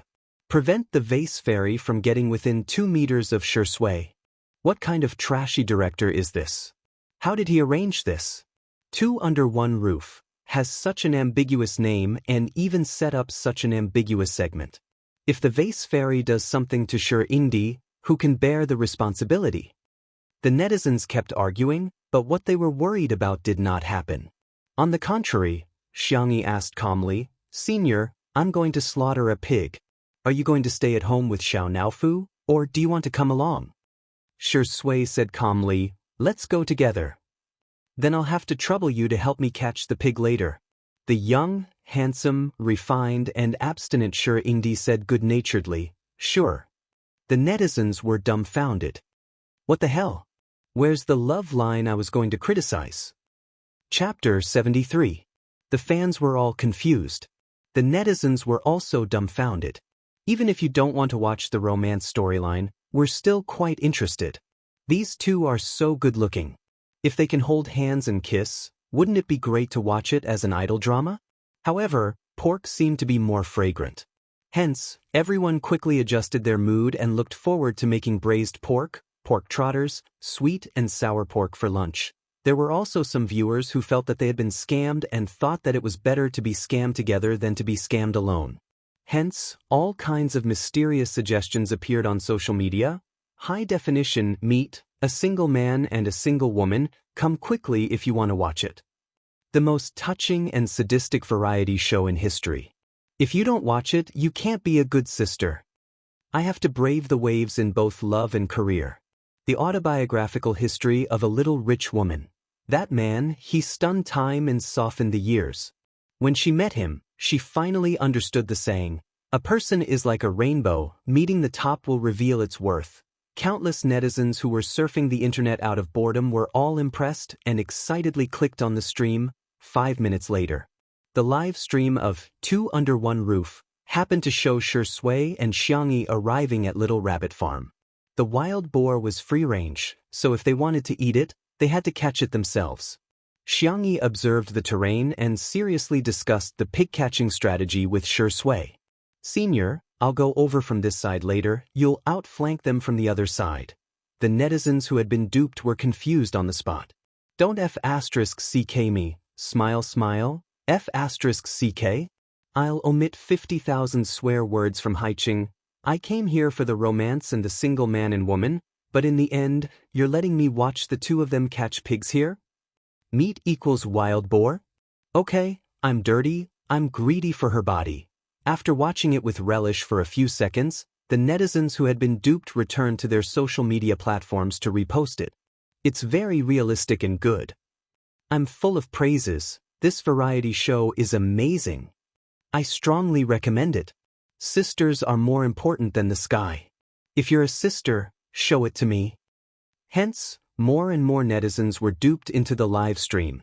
In reality, Xianxia tightened her shoelaces. Her milky white and delicate face was serious.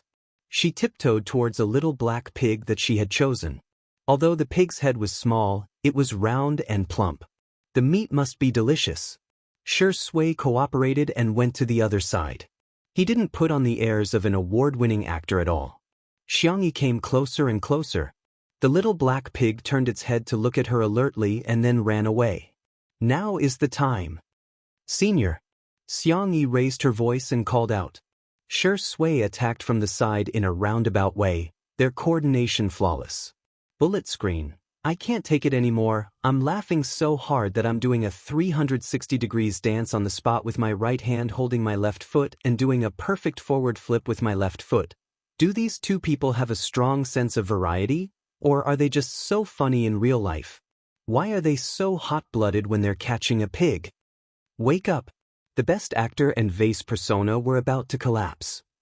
You guys are like the iron pillars and cauliflower at the village entrance. Charge. If they caught him, they would have pork to eat at noon. Piggy is so cute, so it'll definitely be delicious if it's braised in soy sauce and sweet and sour sauce. The little black pig was forced into a corner and suddenly squeezed into the dairy barn next door. Just as it was about to successfully escape, Xianxia showed an amazing burst of strength. She jumped over with one hand on the railing and pressed down on the little black pig. She grabbed it by the ear and lifted it up. The girl turned her head, her eyes full of stars. Her smile was clean and sweet. Senior, I caught him. Shui quietly stared in her direction and smiled gently. Chapter 74. The comments section had already exploded. Woolly Sister E is so cool She's so awesome. What the F***ck? Did the vase fairy just fly over? Ingdi's smile is too doting. He really doesn't have any self-awareness or style of a movie king at all. Whoa, I was tricked here by my friends. The interaction between these two is too natural. They can even put down the burden of being celebrities to catch a pig, and they're as happy as a child. Heartbeat next door is so awkward that I'm getting goosebumps. Xianxia skipped away with the little black pig to deal with it. Because the live stream couldn't have any bloody scenes, the cameraman and Shui returned to the villa first.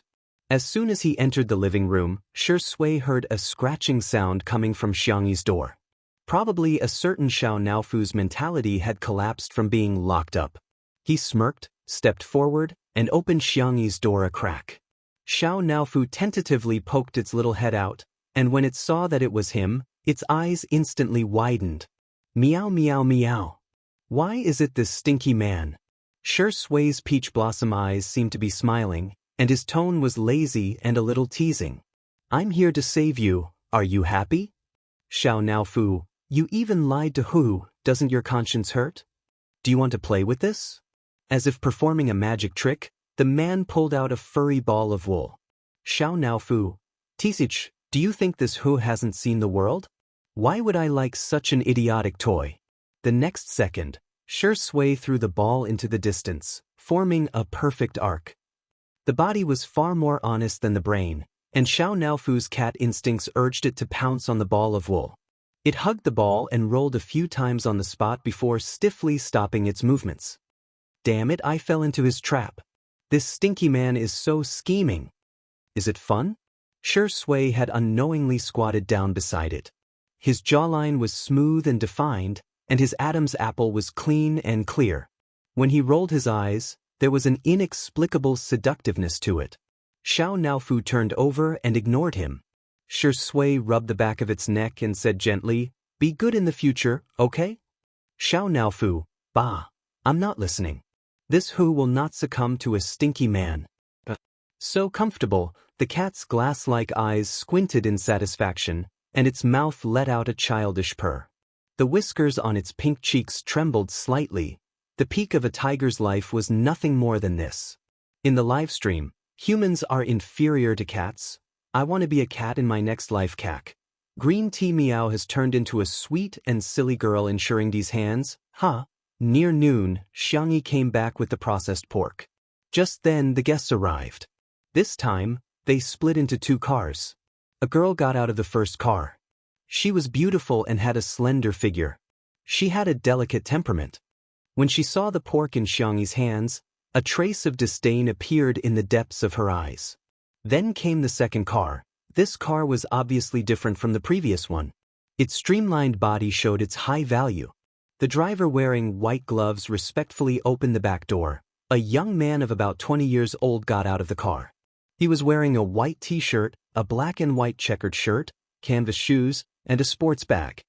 He was obviously dressed in a very obedient manner, but he looked unruly in it. The obsidian stud on his left ear reflected a cold light under the sun. When Xianxia saw him, she was startled at first.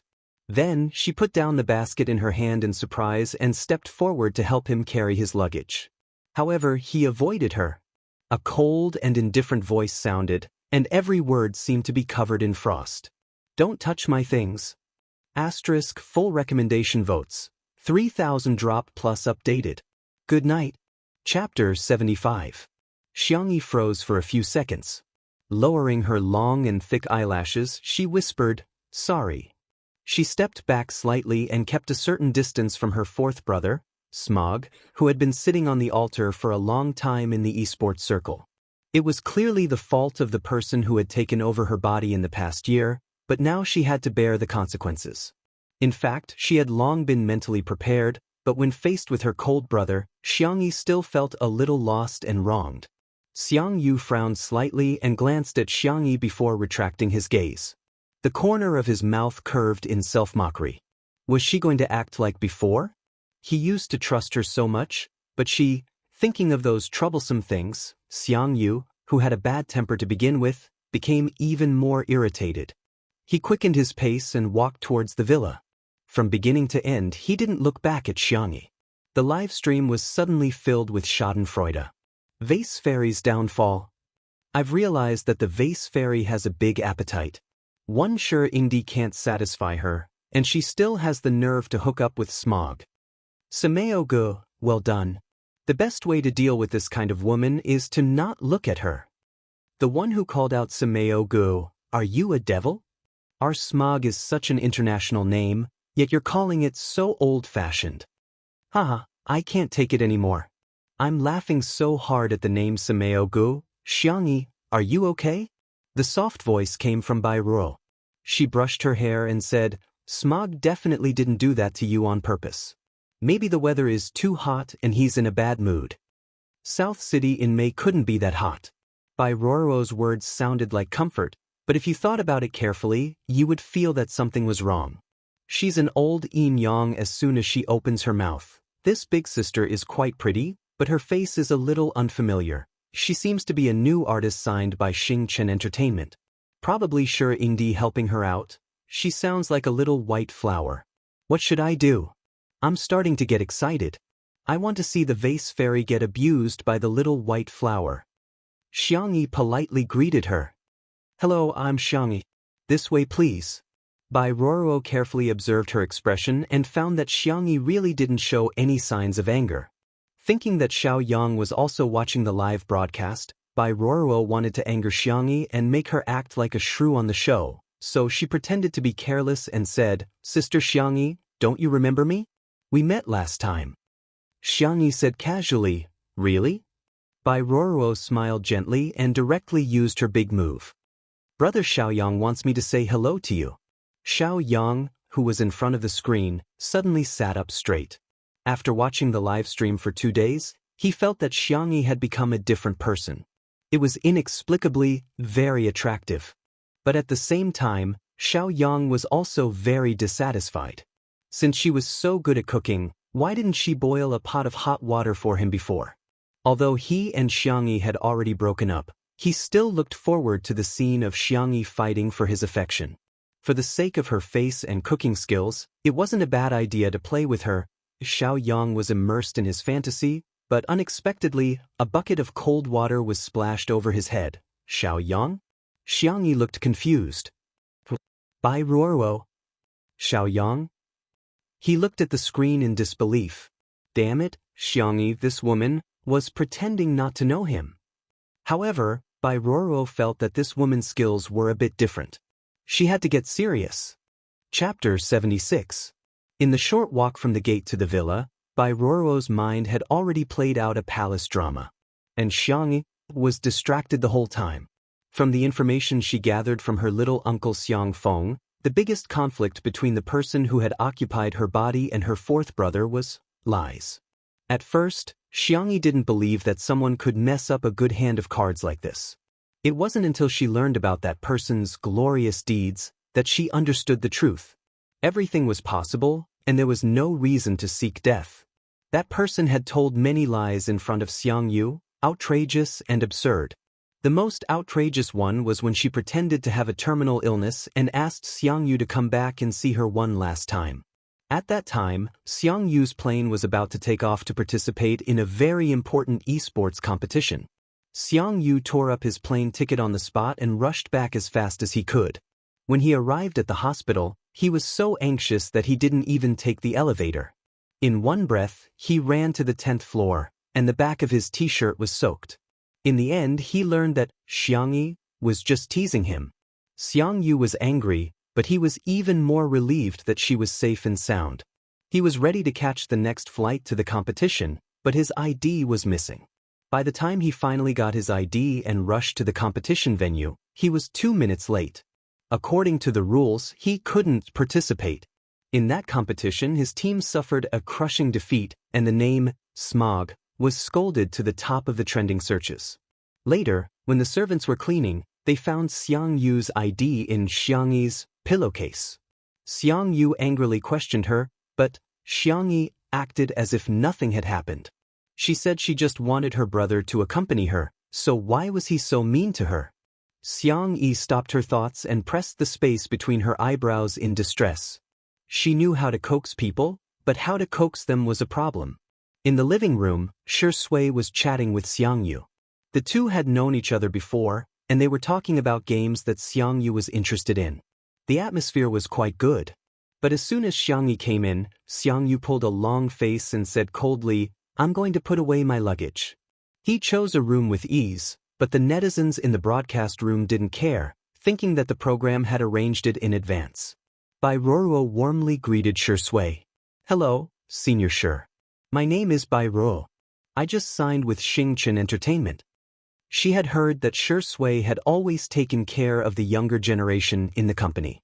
She couldn't miss such a good opportunity. Of course, Shui's way of dealing with people was flawless. Her attitude was gentle and graceful, but she also maintained a sense of propriety and never crossed the line. Woo, watching Shui speak is so enjoyable. It's obvious who's better. Vase Fairy can't even make a fart when a guest is here. Are you guys blind? Can't you see Sister E busy in the kitchen? If she doesn't cook, will we have nothing to eat at noon? In the kitchen. As soon as she touched the ingredients, Xiangyi's mood instantly calmed down. Fourth brother liked to eat rice, and there was ready-made pork, so she was going to make braised pork to go with the rice. The 3 layers of fresh pork were cleaned and blanched until the blood froth was removed. Then, they were cut into evenly sized pieces. The girl's knife skills didn't look fancy, but her hands were very steady. Watching her cut vegetables was simply a pleasure. She added cinnamon, bay leaves, star anise, and other ingredients to a fragrant aroma in cold oil. Then she added rock sugar, old soy sauce, and light soy sauce. The old soy sauce was colored, and the light soy sauce was mixed. After stir-frying for a while, the braised pork began to take shape. Why is she cooking again? I haven't ordered takeout yet. I'm on a diet. Stop, don't make braised pork. Erkong's hands are crying. With such a beautiful sister who can cook, what else can't be forgiven? Sure, Ingdi and Sameo go, you guys can split them. I just want a bite of meat. Seconded. Seconded +1. At this time, no one realized that Xianxi's biggest fan group, foodie fans, were accumulating at an alarming rate. Chapter 77. Xianxia added hot water to the pot, ginger slices and red dates, and let the braised pork simmer slowly. This dish took a long time to cook.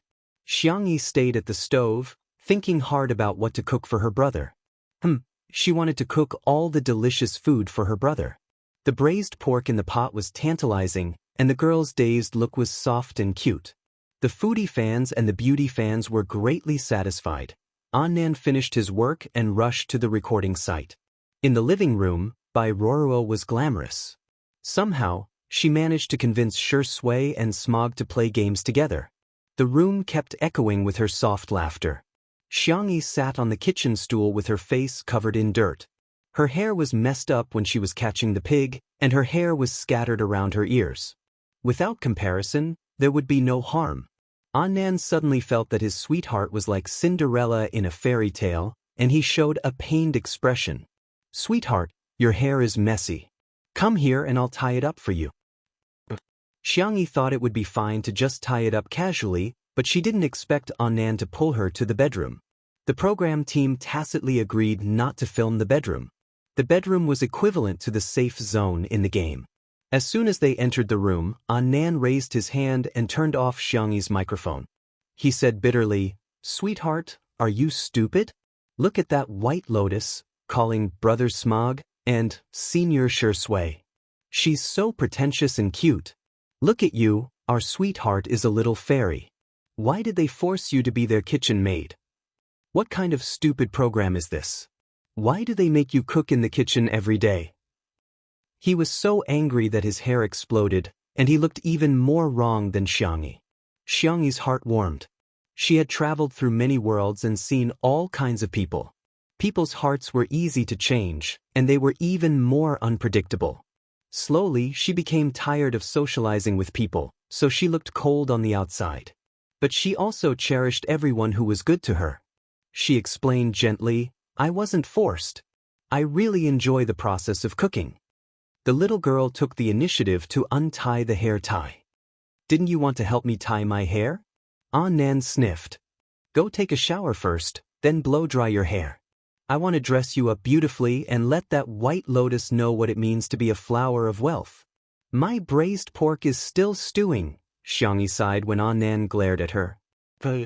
"I'll listen to you." In the living room, the game had already gone on for several rounds. Bai Ruoruo felt like she was in a dream. She was actually able to play games with these two outstanding men. Her skills were terrible, but Smog and Shui didn't seem to mind her. Smog would stand guard in front of her with a gun, but he would jump around from time to time and suddenly aim at her.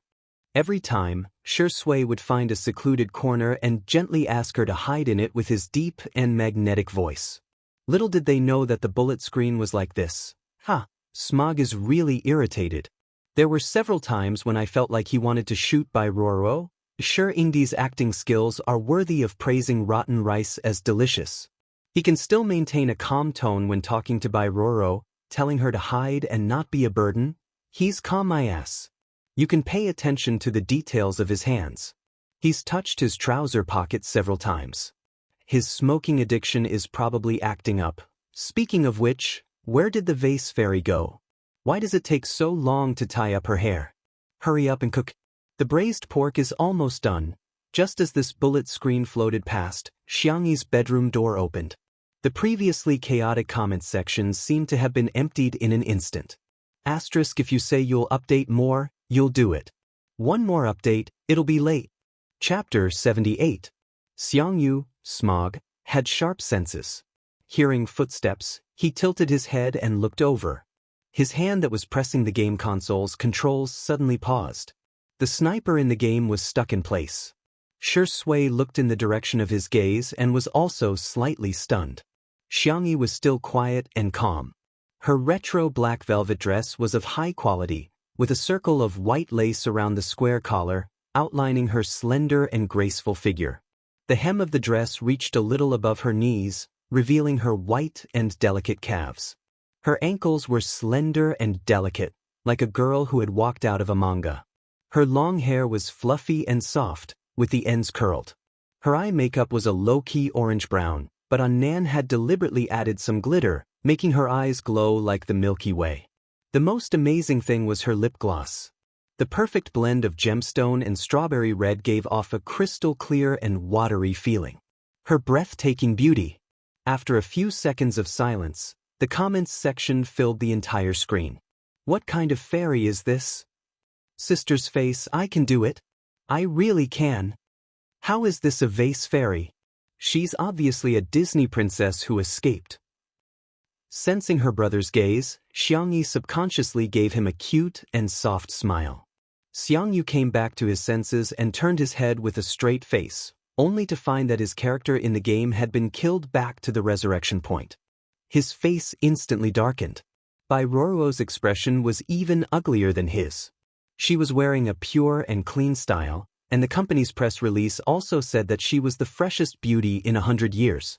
When Xianxia was barefaced, the difference wasn't so obvious. But Xianxia had only put on a little makeup, and she had instantly killed her. Bai Ruo's heart was filled with resentment. Couldn't Xianxia just keep her face bare? Did she have to put on makeup to show off? What a scheming bee asterisk, teach. Very beautiful. Shui pushed up his gold-rimmed glasses with a finger, the corners of his lips curling up slightly. Sister's world-class beauty killed me? That's what they said, right? The bullet screen was suddenly filled with, Shui, you're not allowed to praise her. Xianxia accepted his compliment calmly. Thank you. She glanced at her cold fourth brother and pursed her lips. The braised pork is almost ready. Is there anything else you want to eat? Xianxia said coldly, I'm not hungry. Bai Ruo also said sweetly, I've been on a diet recently. I need to control my calories and can't eat carbohydrates. The atmosphere froze for a moment. How about another boiled prawn? We can also take care of Xiao Naofu's lunch. Shui stood up. I'll help you. His words easily helped Xianxia out of her predicament. Xianxia, thank you, senior. Shui, you're welcome. The conversation between the two of them was as if they were old friends. It was so familiar that it made others jealous. Xiangyu's eyes were filled with hostility. When Xianxia passed by him, he said arrogantly, You're so ugly dressed like this. Xianxia stopped in her tracks. Her fair little hand helplessly tugged at the hem of her skirt. She didn't care what other people said. Only her family was different to her. She looked at Xianxia, her eyes clear and gentle, as if she wouldn't be angry no matter what he said. After a few seconds of silence, the girl picked up the salted Xiao Naofu and whispered, He's in a bad mood. Can you coax him? Xiao Naofu? In the arms of the ruthless and indifferent esports god, a soft and white kitten was stuffed into the arms of the ruthless and cold esports god.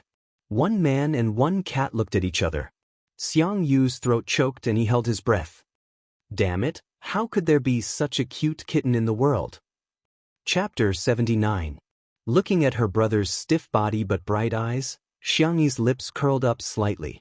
Although her brother had disguised himself well since he was a child, he couldn't fool others, but he couldn't fool Xianxia. He was an out-and-out fan of furry things. In the past, Xiangyu's favorite thing to do was to catch plush dolls. When he caught them, he would pretend to be aloof and give them all to Xianxia, as if he was catching them for his sister, not for himself. Now that she had given him a real, live, and cute fluffy kitten, she didn't believe Xianxia could resist this temptation. Xianxia muttered in her heart, Xiao Naofu, I'll leave it to you. Xiangyi and Shui went to the kitchen to cook, leaving only Xiangyu and Bai Ruoruo in the living room. Bai Ruoruo leaned over to Xiangyu and tenderly said, "This kitten is so good-looking." The current Xiaonaofu was no longer as dirty as it was when Xiangyu had first picked it up. Its white fur was fluffy and soft, its eyes were a beautiful ice blue, and its neck was tied with a red bow. Xiangyi told it that this was the big tiger's favorite. It tilted its head and looked at Xiangyu. This was the stupid woman's brother? He didn't look very smart. For the sake of its luxurious seafood set, it nudged Xiangyu with its little head, as if it was acting coquettishly. As if he had been electrocuted, the man retracted his hand with a whoosh, his pupils dilated. From the outside, it could be said to be cold and heartless to the extreme, exuding an aura that kept people away. But what no one else could peek into was, "It's so soft." Xiaonaofu had long seen through him. It approached him with its short, fleshy legs. This time, it was nudging his lower abdomen.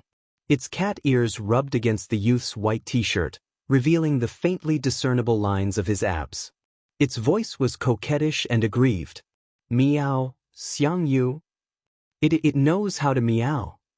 The comments in the stream, "I'm dying from Xiaonaofu's cuteness. Sameo go, hurry up and rub it. It's bald. Oh my god, even green tea cats have abs these days. I'm so jealous." Bai Ruoruo's expression is too wonderful. Her face says, "Am I not as attractive as a cat?" I'm dying of laughter. This is AF * King Funny Variety Show, right? Seeing that Xiangyu was still unmoved, Xiaonaofu's fighting spirit was ignited. There is absolutely no human in this world that this hoo-hoo cannot handle. She stuck out her little butt and rolled on the spot, revealing her soft and round belly. Her paws were facing upwards, and the pads of her paws were a light pink. Her pure blue eyes stared pitifully at Xiangyu, and she used her fluffy little tail to gently hook the man's finger. Boom. Something in Xiangyu's brain collapsed. His fingertips moved slightly as he tried to scratch the cat's chin in front of him. Meow. Xiaonaofu meowed softly as it scratched at Xiangyu with its little paws. Xiangyu was a little hesitant. Did the kitten want a hug? Meow meow meow. The urgent call seemed to be urging him. The last string of reason snapped. Xiangyu carefully picked it up, and Xiaonaofu obediently rubbed its head against his neck. It chose a comfortable position to lie in his arms and revealed a compassionate expression. "Stupid human, you can serve this hoo-hoo now, meow." In the kitchen, the braised pork that had been simmering for an hour had soaked up the gravy. Xiangyi stir-fried it on high heat, and soon, the thick sauce was wrapped around every piece of pork belly. The thick oil and red sauce were the color of sugar, and the aroma of the meat could be smelled through the screen. Chapter 80. The wooden spatula scooped out a clear piece of braised pork. The moment the meat touched the plate, it trembled and QQ popped up. After sprinkling a handful of chopped green onions, the time-consuming braised pork was finally finished. On the other side, Shui's boiled shrimp was also ready. Xiangyi gave him a thumbs up. She demonstrated how to remove the shrimp lines, and Shui learned quickly and well. Every shrimp was cleaned and cooked to a beautiful red color. He also peeled a bowl of pure shrimp for Xiaonaofu. Xiangyi sighed in her heart. Zai Zai is so smart and diligent. 2 meat dishes, a stir-fried vegetable dish, and seaweed bean sprout soup. They were all simple home-cooked dishes, but they were appetizing. Lunch was still at the pavilion. As soon as Bai Ruoruo sat down, she smelled a strong fragrance. She, who had been on a diet for a long time, quietly swallowed her saliva. Why was Xiangyi's cooking so fragrant? Otherwise, she would just eat one meal. At worst, she could go on a diet after eating. Bai Ruoruo picked up her chopsticks and was about to pick up the meat when a white porcelain plate suddenly appeared in front of her. A small piece of chicken breast, 2 boiled shrimp, half a plate of broccoli, and a small tomato. The plate was exquisitely arranged, but compared to the 3 dishes and 1 soup, it suddenly seemed bland and tasteless. Shui smiled. "Aren't you trying to lose weight? Xiangyi specially prepared this for you." Bai Ruoruo was now speechless. She squeezed out a smile. "Thank you." The bullet screen burst into laughter. Haha, are you stupid? Who told you to lose weight? The vase fairy is so ruthless. Little white flower can see it but can't eat it. Braised pork and boiled chicken breast, this is 10,000 points of damage. There were also netizens who became fans. Xianxia is so attentive. She seriously remembers everything others say. I love this silent and gentle personality so much. Xiangyu's handsome face was tense, and he didn't move his chopsticks for a long time. Brother! Xianxia had just uttered a small syllable when she immediately changed her words. Smog, try the braised pork? She pushed the plate towards him a little. This action revealed a bit of careful fawning. Xiangyu's eyes were cold as he stared at her for a few seconds, as if trying to pierce through the girl's hypocritical exterior. I don't like it, he said indifferently. He picked up a prawn and slowly peeled it. His fingertips, which were known as the hands of God, had distinct joints and neat nails, but his wrist was empty. The red string of wishes that she had given him had long been thrown away. Xianxia lowered her eyes and lost her appetite instantly. Suddenly, a bunch of people appeared in the bullet screen to laugh at him. Welcome to the live broadcast of the vase fairy being slapped in the face. Do you really think your skills are unparalleled in the world? Who would like to eat your cooking? Trying to grab a man's heart by grabbing his stomach is so outdated.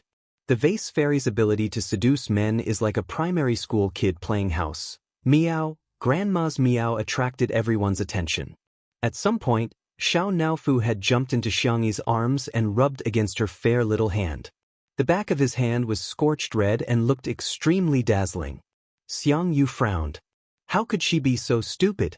How could she burn herself while cooking? In the next second, Xiao Naofu gracefully leaped onto the dining table and walked in the direction of Xianxia. It stretched out its meaty little paws and pushed the plate of braised pork in front of him. Then it tilted its little head and called out in a childish voice, Meow meow, Xianxia, F***ck, who could stand this? Chapter 81. The live comments, F***ck, has Xiao Naofu become a spirit? Why is it so cute? Kitty, what color of sack do you like? Smog, hurry up and eat 2 bowls of rice. Xiao Naofu has already advised you. Try a piece, Shui said gently. Xianxia had a good relationship with him and had always respected him. With the little tiger acting cute first and Big Brother Shi's advice later, he pursed his lips and finally picked up his chopsticks to pick up a piece of braised pork. The rosy and shiny meat touched his tongue, and the wonderful taste overbearingly seized his future. The sticky sauce was sweet and salty, and the fresh pork was incomparably tender with 3 layers. First was the slightly crispy skin, followed by the fatty meat, which was fat but not greasy, and then the lean meat, which was springy and fragrant. It was so delicious that his hair was about to explode. Xianxia looked at Xianxia in shock. The girl lowered her eyebrows, and her feathered eyelashes cast a shadow on her milky white face. She didn't pick up any meat at all, and only put 2 small pieces of vegetables in her bowl, which she poked at casually. Is she my sister? Xianxia was a little uncertain and excited. He clenched his chopsticks and picked up another piece of vegetables. That's right, this is the taste. His uncle liked to eat sweet things, so his sister would use seasonings such as oyster sauce and white sugar to create a slightly sweet taste. This taste was unique in the world, and it was exclusive to her. Xianxia couldn't help but recall his bad attitude towards Xianxia from the moment he entered the house. His temples throbbed, and his hands trembled as his chopsticks fell to the ground. Everyone at the table looked at him in unison. Xianxia squeezed out a few words from between his teeth. I'm going to the bathroom. He strode away with large strides, and his back seemed to be fleeing in defeat. Xianxia forced herself to eat a few mouthfuls, but she couldn't eat any more. She put down her chopsticks and said, Senior, you guys eat. I'm not feeling well, so I'm going back to my room to rest for a while. Shui carefully observed her expression, then quietly picked up Xiao Naofu, who was eating prawns, and stuffed it into the girl's arms. Feed Xiao Naofu some milk, okay? Okay. Xiao Naofu was dumbfounded. Stinky man. I haven't finished my prawns yet. Xianxia washed his face with cold water in the bathroom for a long time before returning to the pavilion. However, he found that Xianxia was gone. The fringe in front of his forehead was dripping with water, and his amber eyes were filled with confusion and confusion. Did he drive his sister away? What should he do? The three people in the gazebo were not in the right state of mind. The morning live stream was almost over, so Li Jianyu greeted the audience and turned off the equipment for the time being. Teachers, can the live stream start at 3 o'clock in the afternoon? Li Jianyu asked. The broadcast time of Two Under One Roof was relatively casual, and Li Jianyu didn't want to make it so rigid. It was originally a lifestyle show to relax, and if he made it into a competitive show, it wouldn't be as intense. Shi Sui and the others agreed. Bai Ruoruo originally wanted to capture Smog, but when she saw his soulless appearance, she gave up. She suddenly thought of something, and her heart pounded wildly. She looked at Shi Sui. He was smoking under a lush green gardenia tree. He was very tall, with a superior head-to-shoulder ratio. His temperament was lazy and casual, and the curve of his face was smooth. There was a thin layer of emotion between his eyebrows, but because of his amorous peach blossom eyes, he appeared incomparably seductive. Bai Ruoruo bit her lip and walked to his side, revealing an innocent and delicate smile. "Senior, the weather is so hot. I feel like I'm going to get a heat stroke. My chest is so stuffy." Dragon Boat Festival Book Review Lottery Event. QQ Reading. Post a comment in the book review section or chapter comments, bullet screen comments, etc., and draw 3 books with Nuanyuan's signatured event 6. 24 to 6, 27, good night. Chapter 82. Shi Sui's tone was lazy, and he had no intention of putting out his cigarette. He said casually, "There's some medicine in the medicine box in the living room." "That's it?" Bai Ruoruo's expression stiffened. He didn't even look at the figure she was so proud of. Bai Ruoruo said obediently, "Thank you, senior." She bit her lower lip with her pearly white teeth, looking like a pure white flower. She blinked her eyes innocently. "Senior, can I call you Brother Shi Sui?" Through the lingering smoke, Shi Sui looked at her. Behind his gold-rimmed glasses, his long and narrow eyes hid his smile, without a trace of warmth. Bai Ruoruo's heart trembled. She didn't dare to look at him, so she avoided looking at the gardenia tree and forced a smile. "I was too impolite. Please forgive me, senior. I just think that you and my brother look a lot alike. As for whether she had a brother or not, didn't it all depend on her mouth?" Shi Sui said lightly, "Is that so?" He continued to smoke. Perhaps it was because there was no camera, but Bai Ruoruo felt that he was a lot colder and not as easy to talk to. But she didn't want to give up such a precious opportunity. If she couldn't get close to Shi Yingdi this time, she probably wouldn't have a chance to see Shi Sui in the future.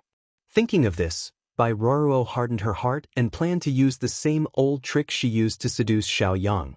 She broke off a gardenia flower and sniffed it like a little girl who didn't know anything about the world. "Senior, this flower smells so good. Smell it." The two were originally separated by a distance, but now Bai Ruoruo leaned forward, almost touching Shi Sui's sleeve. From a distance, it looked like she was in Shi Sui's arms. Seeing that the distance between them was getting closer and closer, and Shi Sui didn't dodge, Bai Ruoruo's heart beat faster and faster. She thought that maybe he was playing hard to get with her. After all, she was very confident in her face. She wasn't as beautiful as Xianxia, but she had the looks that men liked, and she knew how to please men. Shi Sui wasn't interested in Xianxia, but that wasn't necessarily the case for her. A soft chuckle was heard. It was low and deep, making Sue's ears itch. Bai Ruoruo raised her head and looked at him with bright eyes, but she fell into a pair of deep black eyes. Shi Sui had taken off his glasses. He was still handsome, but his temperament was poles apart. Especially that pair of peach blossom eyes. When he smiled, he was full of emotions, but when he wasn't smiling, he appeared to be heartless. Cold, sharp, and dangerous. Bai Ruoruo suddenly understood why he was wearing glasses. Without the lens blocking, not many people could withstand the man's aura. "Do you know whose flowers you picked?" Bai Ruoruo was stunned. Suppressing her palpitations and panic, she laughed dryly. "I heard this is Xiangxi's home. It's just a flower, she shouldn't mind." Shi Sui was still smiling, but his eyes were extremely cold. I mind. Little Rabbit's things had been closely guarded since she was young. The plush doll that Xianxia gave her, she wouldn't even let anyone who wasn't close to her touch it. Bai Ruoruo didn't expect Shui to bicker with her over a flower, and her eyes quickly turned red. Senior, do you hate me? I don't know how I offended you, or did Xianxia say something to you? I just treat you as an older brother and want to get close to you. Get close? The smoke covered the man's eyes, and his voice was careless. Who gave you the illusion that I would touch any kind of trash? Chapter 83. Li Jinyu came to find Shui and bumped into Bai Ruoruo, who was crying and running away. Confused, he asked, "What's going on, Daddy Shi? Why did you make the little girl cry?" Shui lowered his head, took out his cigarette case, and tapped out a cigarette. His tone was lazy. "I don't know." Li Jinyu's mouth twitched. "In a bad mood? Aren't you a little too fierce?" Shui's addiction to smoking was well known in the industry. It was said that it was due to his habit from filming Rainy Night. The tone of that movie was gloomy, with a damp rainy season and a gloomy day. Throughout the entire movie, his character was smoking. Later on, it was difficult to quit, and Shui didn't seem to have any plans to quit. Shui held the cigarette in his mouth, his eyes thin. "What's the matter?" Li Jinyu was usually a joker, but he was very serious when talking about work. "I've analyzed the data of our live stream for the past 2 days, and the momentum is very good. Teacher Xiangyi's cooking is very popular, and when it's time to eat, the live stream route will attract a lot of fans. Also, I have some ideas to discuss with you." The two chatted for about 10 minutes. Shui didn't say much, but his suggestions hit the nail on the head. Li Jinyu felt enlightened and prepared to go back and have a good chat with the planners. But before he left, he couldn't help but gossip. "Daddy Shi, do you feel that Teacher Xiangyi's treatment of smog is a bit special?" Shui glanced at him. "Do you have a lot of free time?" "I'm serious. Does Teacher Xiangyi like this type of little brother? I see that she takes good care of Yan Nai." Li Jinyu scratched his head. "Actually, it's a good thing if she really falls in love with a little brother. I'm half a matchmaker, but the netizens are a bit conflicted about her behavior. They think she's trying too hard to please Smog." Shui blew out a smoke ring. "You're thinking too much. Don't you check the name of the guest before inviting them?" Smog was arranged by Xianxia livestream to fill in the numbers for us. "I really didn't notice his real name," Li Jinyu said as he took out his phone to do a search. His eyes widened instantly. "Xiangyu? Xiangyi? Were these two relatives? That's not right. Why is Smog treating Xiangyi so badly? Comprehend it yourself. Hey, Papa Shi, don't go. F***ck, so what if you have long legs?" In the bedroom. With Xiao Naofu acting cute and coquettish, Xiangyi's low mood didn't last long. After taking a nap, she woke up to find Xiao Naofu sleeping on the pillow next to her. The little guy was snoring with its tail curled around her wrist. Xiangyi's heart softened. As a system, it should have a better place to go, but it chose to come to this world. It was most likely because of her. "I'll cook something nice for you tonight," she whispered and squeezed Xiao Naofu's paw. "I'll make you something delicious every day." Unlike Xiangyi's peaceful life, Xiangyu felt like he was sitting on pins and needles. He paced back and forth in front of Xiangyi's door. Over the past year, his sister's behavior had been too abnormal. Even amnesia couldn't be used as an excuse. Later, Xiangyu vaguely guessed that his sister's body had been taken over. But he couldn't be completely sure, so he could only cover himself with indifference. It wasn't until today that Xiangyu was sure that his sister was back. But his sister was angry. Xiangyu squatted in front of her door, his head and ears drooping like an unwanted puppy. "Will my sister ignore me for the rest of my life?" Chapter 84. Xiangyu thought about it for a long time before he finally mustered up the courage to knock on Xiangyi's door. He had to explain everything to his sister. Creak. The door was suddenly pulled open from the inside. Xiangyi held Xiao Naofu in her arms and looked at him in confusion. Xiangyu quickly retracted his hand because of his brother's baggage. His expression was calm as if nothing had happened, but he pretended to be fierce. "Are you a pig? Why did you take a nap for so long?" He regretted it as soon as he finished speaking. He wanted to make up for it, but when he opened his mouth, he realized that he had only accumulated Zhu En's profanities and couldn't spit out a single coaxing word. Xianxia took a deep breath, stuffed Xiao Naofu into his hands, and left.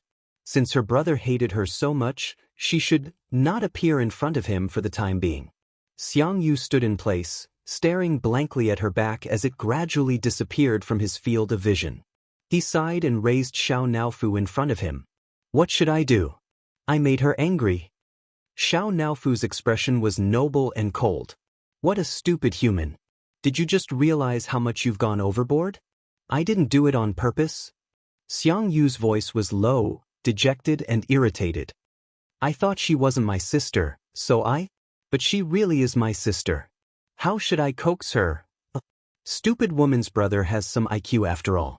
Just like how Xianxia treated Xiao Naofu well, Xiao Naofu naturally wanted Xianxia to be happy. It waved its little paw and patted Xiangyu's left chest. Well, the hint is obvious enough. Family members should treat each other with sincerity, heart for heart. The next second, Xiangyu showed an expression of sudden realization. He took out his card bag from his shirt pocket and said excitedly, "Say, if I give my little sister a max-level godly weapon paired with an epic sword in the game, would she be happy?" Xiao Naofu, no, how can one sword be enough? My sister must have the best. I'll give her a full set of equipment. Xiangyu said passionately. Xiao Naofu, this kid barely has some IQ, but why is his EQ lower than Huhu's? Xiangyu plucked a handful of loquat fruits. After washing them, she peeled them and removed their cores before placing them into a clean glassware. She had always been a patient person.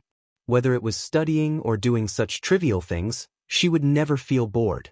After peeling it, she subconsciously wanted to give it to her brother, but when she thought of his attitude towards her, she was afraid that he would rather eat the loquat pit than the loquat fruit that she had peeled. Xiangyi laughed self-deprecatingly. Through the floor-to-ceiling window, she saw Shui in the glass greenhouse. He was probably reading the script, carefully and repeatedly trying to figure it out. His serious look was moving and stunning. Zai was really hardworking, as expected of the person who won the Best Actor award. Xiangyi brewed a pot of flower tea and brought it over with the loquat fruit. A glass greenhouse. The more she smoked, the more addicted she became. Shui lit another cigarette and glanced at the lines on the page. He had an excellent memory and could memorize the lines in one go, but he had a feeling that he couldn't act it out. Hearing the sound of footsteps, he looked up and saw that it was Xiangyi. His first reaction was to put out the cigarette. The little girl in a black retro velvet dress walked in the sea of gorgeous flowers like a noble girl from medieval Europe. "Senior, sorry to disturb you." Xiangyi put down the tray and her clear eyes stopped on Shui's cigarette box. Shui felt inexplicably guilty under her gaze and coughed. "Actually, I don't smoke much. Occasionally he would smoke 2 packs a day, and that was all." Epsilon. Chapter 85. Xiangyi smiled and didn't say anything. Apart from her family, she wouldn't interfere too much with other people. This was the basic etiquette of a person. Shui guessed what she was thinking and immediately understood what she was thinking. She really didn't care about him that much. The loquat fruit was very sweet. After swallowing it, she didn't know if it was a psychological effect, but even her throat felt a little moist. Xiangyi originally planned to leave after giving him the things, but suddenly a rebellious thought emerged. She pursed her lips and said in a soft voice, "Senior, yes? Can I have a cigarette?" Xiangyi asked carefully. Shui frowned. "You're a child. Why are you smoking?" Xiangyi defended herself. "I'm an adult. I can be responsible for my own actions." Shui was indifferent. The little girl looked at him eagerly and raised her white fingers. "Just one, okay?" Was she acting coquettishly? Shui's Adam's apple bobbed and he threw the cigarette box over. Xiangyi had obviously never smoked before. It was purely out of curiosity. After holding it for a few seconds, she realized that cigarettes wouldn't spontaneously combust. "Senior, do you have a lighter?" Before he could finish his sentence, the man suddenly bent down and clasped his fingers together. Crack! The flame flickered and bloomed. The rebellious girl, who was stunned. Was Zai Zai lighting a cigarette for her? The man's handsome face was very close. His jawline was thin, and his collar was slightly messed up by himself, revealing half of his collarbone and clear Adam's apple. He raised his eyebrows. You don't want it? Xianxia hurriedly said, Yes, yes. Although the conversation was a little strange, Xianxia didn't think too much about it. After lighting it, she carefully tasted it. Out of her occupational habit, she commented, It's a little bitter and astringent. I don't know what it'll taste like if you put tobacco in soup. It was most likely a dark cuisine. Shui leaned back in his chair and looked at her with a faint smile. He looked like a playboy who indulged his child to do evil. But soon, he couldn't laugh anymore. Xianxia choked before she could even take 2 breaths. She coughed so hard that it shook the heavens and the earth. The corners of her eyes were watery, and they were as red as the cinnabar mole on her heart. She didn't give up and wanted to try again, but the cigarette in her hand was taken away by the man's big hand.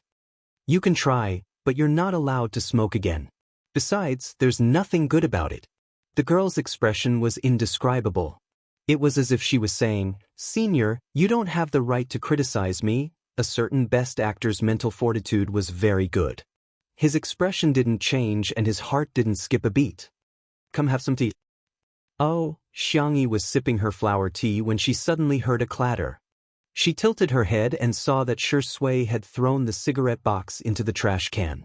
His expression was still indifferent and lazy. His Adam's apple bobbed as he said, I'll quit smoking. Shui sighed helplessly and gently. Don't learn bad things from me. *5 chapters. Anwan is very arrogant today.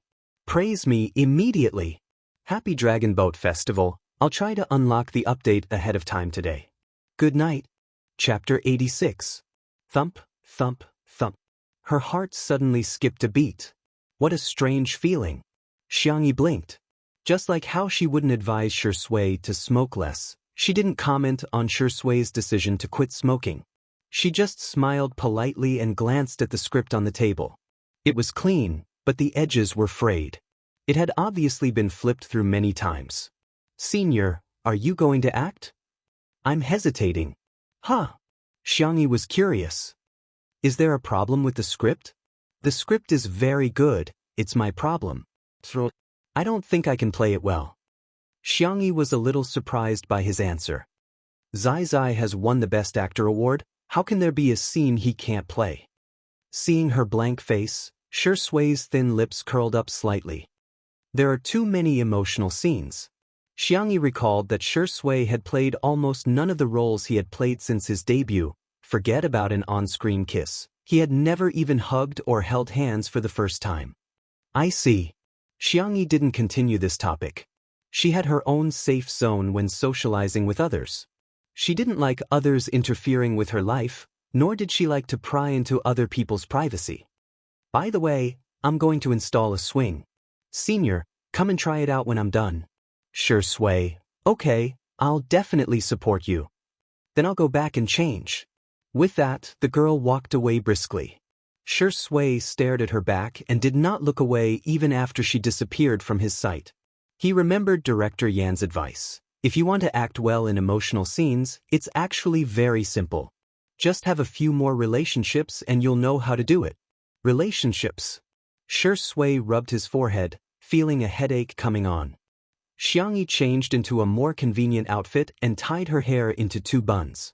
She excitedly went to install the swing. It was time for the live stream and the camera was pointed at her. Many fans were waiting in the live stream. As soon as they saw the screen, the comments section immediately became lively. Sister Yi's buns are so cute. Is she going to install a swing? So hardcore? Wow. I see Smog in the frame. He looks so fierce. Sameo-go is coming for the vase fairy. Oh my god, I can feel his murderous aura through the screen. Meanwhile, in the small building in the Sea of Bamboo, the live stream of Heartbeat was playing a werewolf game. The number of viewers had just increased a little when Director Chin heard his assistant report that the number of viewers for Two Under One Roof was increasing rapidly. Our viewership numbers have dropped again. After all, most of the people watching the live broadcast of variety shows were still young people. Information was spread and exchanged quickly. Once there was a commotion, they would rush to the front line to watch the show. Director Chen was so angry that he was about to vomit blood. He snatched the tablet and took a look. The live stream showed Smog rushing up to Xianxia and snatching the wooden board from her hand. He roared angrily, "Do you know what you're doing?" The young girl was obviously stunned by the roar. She whispered, "Install a swing." "What's the point of installing this broken thing?" Xianxia helplessly tugged at the corner of her clothes. She sounded a little aggrieved. "You were the one who said you wanted to pretend." There were all kinds of comments in the comments section. Sigma, degree, "Oh my god, Smog really has a fiery temper. You're about to vomit from the vase fairy's prank and you're still acting coquettishly in front of Smog. Are you worthy?" Fight. I love watching this kind of catfight." Director Chen's eyes lit up. He was waiting for Smog to curse and for the live stream of Two Under One Roof to be banned. Chapter 87. Ban, hurry up and ban it. Once the traffic is banned, it'll belong to Heartbeat. Only to hear the angry and violent roar of the esports god over the Bluetooth headset. "Put that thing down. Are girls' hands for this kind of manual labor?" The netizens in the live stream? Director Chen, who was waiting for him to curse? Did I hear wrong? What did Smog say? Not only were the netizens dumbfounded, but the staff at the scene were also dumbfounded. Xianxia held the rope in confusion, hesitating whether to put it down or not. Seeing this, Xianxia grabbed the rope from her hand with his other hand and said fiercely, "This kind of thing is for men to do. Just leave it to me." In the live stream, I suggest everyone post their shock on the public screen. Shocking, is Smog actually so manly? Is a little cool? I feel like I'm watching a domineering primary school chicken fall in love with me. Sameo go, wake up, your hands aren't for this kind of manual labor. Xiang Yu's hands-on skills were superb as he picked up the woodworking saw and began to gesture. He had liked to do handicrafts since he was a child. Xiangyi thought he was using the swing as a toy, so she tentatively asked, Then let's do it together?" Xiang Yu glanced at her sideways. "I'll give you a task." Xiangyi's eyes were bright and full of anticipation. "Xiang Yu, see that little stool over there? Move it over here." The girl trotted over to move the stool over. Then she heard Xiang Yu say, "Okay, you can sit next to me and watch. It's just a swing, no big deal." "Wait, you're too close, sit further away at least 3 meters. No, 5 meters away." The netizens?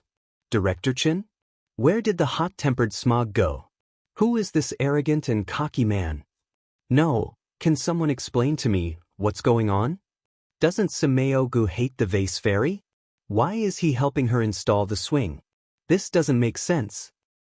Gidge, your hands are for holding the sniper rifle in the game, not the woodworking saw. The audience was full of question marks. Xiang Yu picked up the woodworking saw and began to saw the planks. Xiangyi, who was sitting on the stool, gradually regained her senses. Her brother's attitude towards her seemed to be different. She blinked her eyes and wanted to test the waters. Smiling, she handed over a pair of gloves. "Wear this.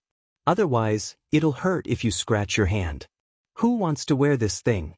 I can't even do my job properly." Despite his words, Xiang Yu still put on his gloves. His face was ferocious, but his heart was filled with thoughts. Younger sister, Kermi, by Roro was a step behind because she was touching up her makeup. When she came out, she found that Smog was busy and Xiangyi was sitting on the side doing nothing. She felt disdain in her heart. She was really blind. Smog must hate this kind of lazy woman. "Smog, let me help you," Roro said gently. "You look like you're having a hard time." The barrage suddenly floated across a row of White Lotus showtime, performance time. Xiang Yu raised his head and glanced at her, indifferently saying, "Then climb the tree and secure the rope." Roro? Climb the tree? Her expression was horrified. How could he let a girl do this? Was he a steely man? You don't even know how to climb a tree? The young esports god showed a disgusted expression. Go to the side, you're blocking my light. By Ruoruo. Chapter 88. By Ruoruo felt extremely wronged. She simply couldn't express her bitterness. She was a girl. A girl. Shouldn't a normal person ask her to bring water or a towel or something? Who would have thought that Smog would ask her to climb a tree? How could a girl climb a tree? Xianxia raised her little paw. I'll do it, I know how. Xianxia was expressionless. You don't. Xianxia was anxious. I really do, I can climb really fast. Xianxia was super fierce. No, you really don't. The netizens in the stream burst into laughter. Haha, esports gods double standards. Sameo go to sister E, sit down and don't move.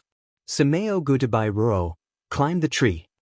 Smog, you're so straight that you won't be able to find a girlfriend, you know? Bai Ruo's expression is killing me.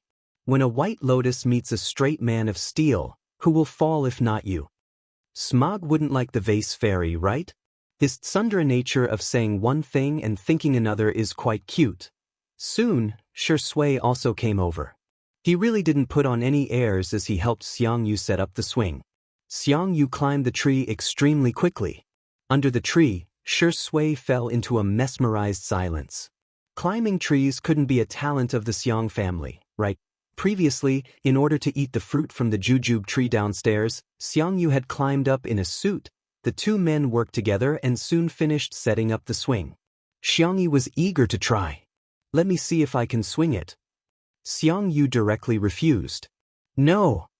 Why? Xianxia coughed and turned his face away uncomfortably. Why are you so naughty? It's too dangerous. Xianxia excitedly clenched her fists. Big Brother's attitude had really changed. The girl's clear eyes seemed to be filled with sparkling stars. She slowly bloomed into a sweet and gentle smile, completely different from the polite smile she displayed in front of outsiders. Shui was momentarily absent-minded. An absurd thought inexplicably popped up in his mind. If only she could smile so sweetly for him. Bai Ruoruo rolled her eyes in her heart. This Xianxia really had some skill, even seducing Smog. However, in terms of seduction, she did not believe that she would lose to Xianxia. Why don't I do it? I'm lighter, so it won't matter if I fall. Bai Ruoruo volunteered, thinking that if she deliberately fell down, Smog would definitely catch her. When the time came, she would do something in his arms.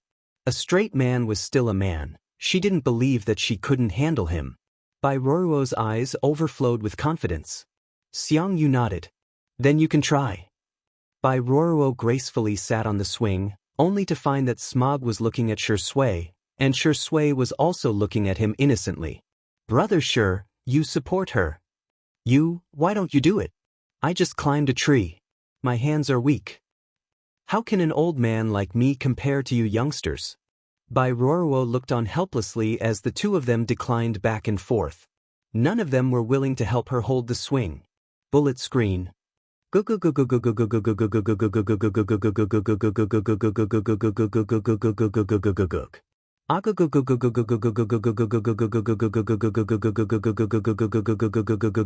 In the end, it was Xianxia who came over to help.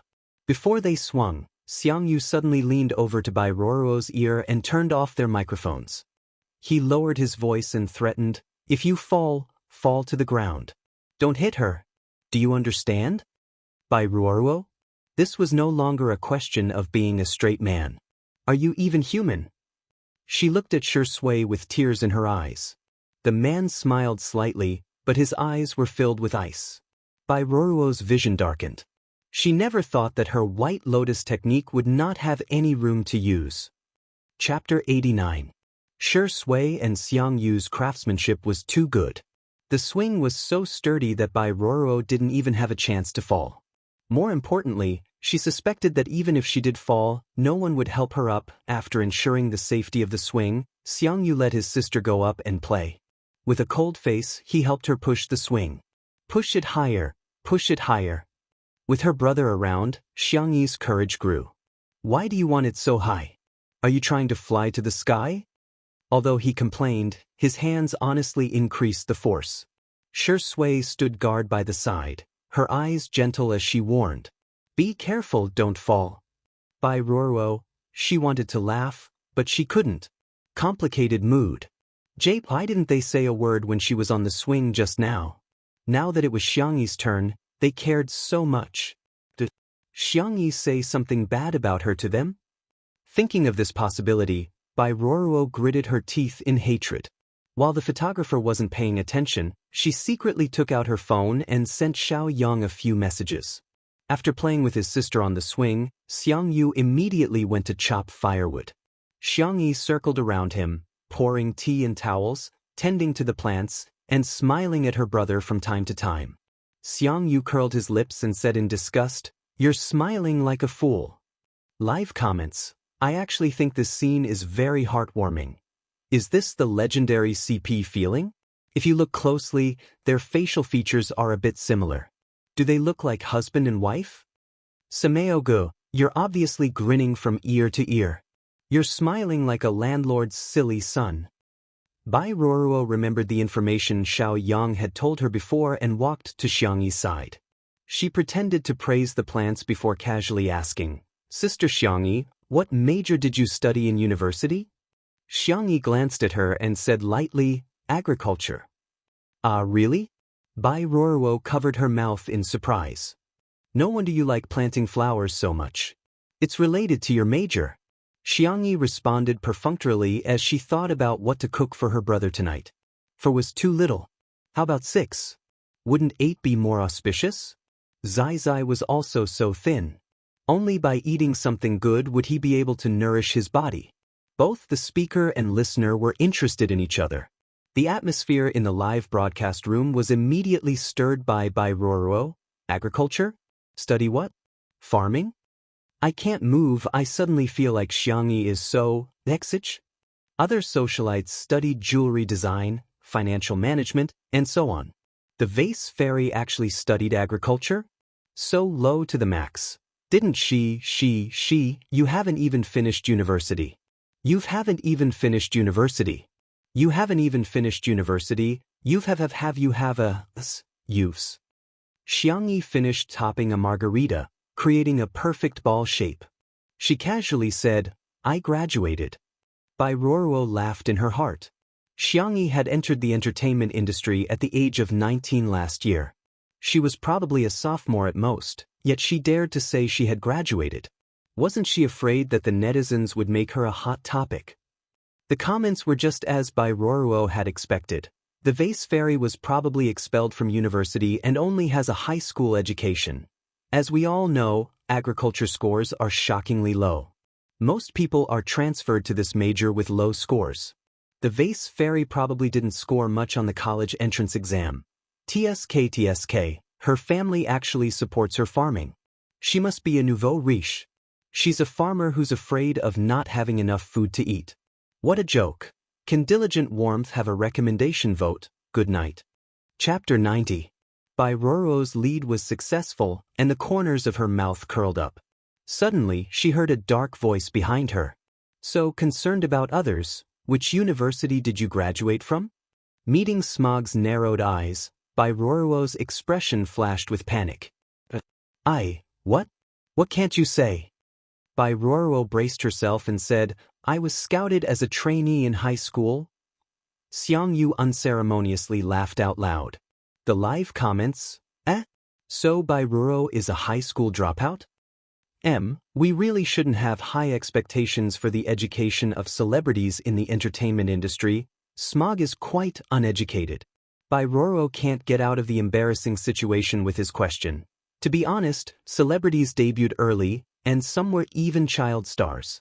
It's quite normal for them to not have a high education level. They rely on their faces to make a living. Compared to our Ingdi, he's really awesome. He's one of the few top students in the entertainment industry.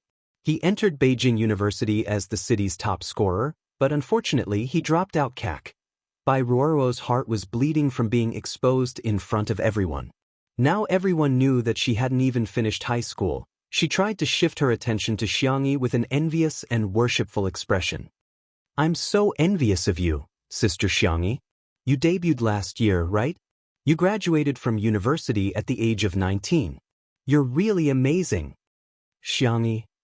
Fortunately, I'm the last to graduate from university in my family. Big brother, second brother, and third brother were geniuses. Fourth brother, Xianxia, had finished university abroad at the age of 17 before returning to play esports.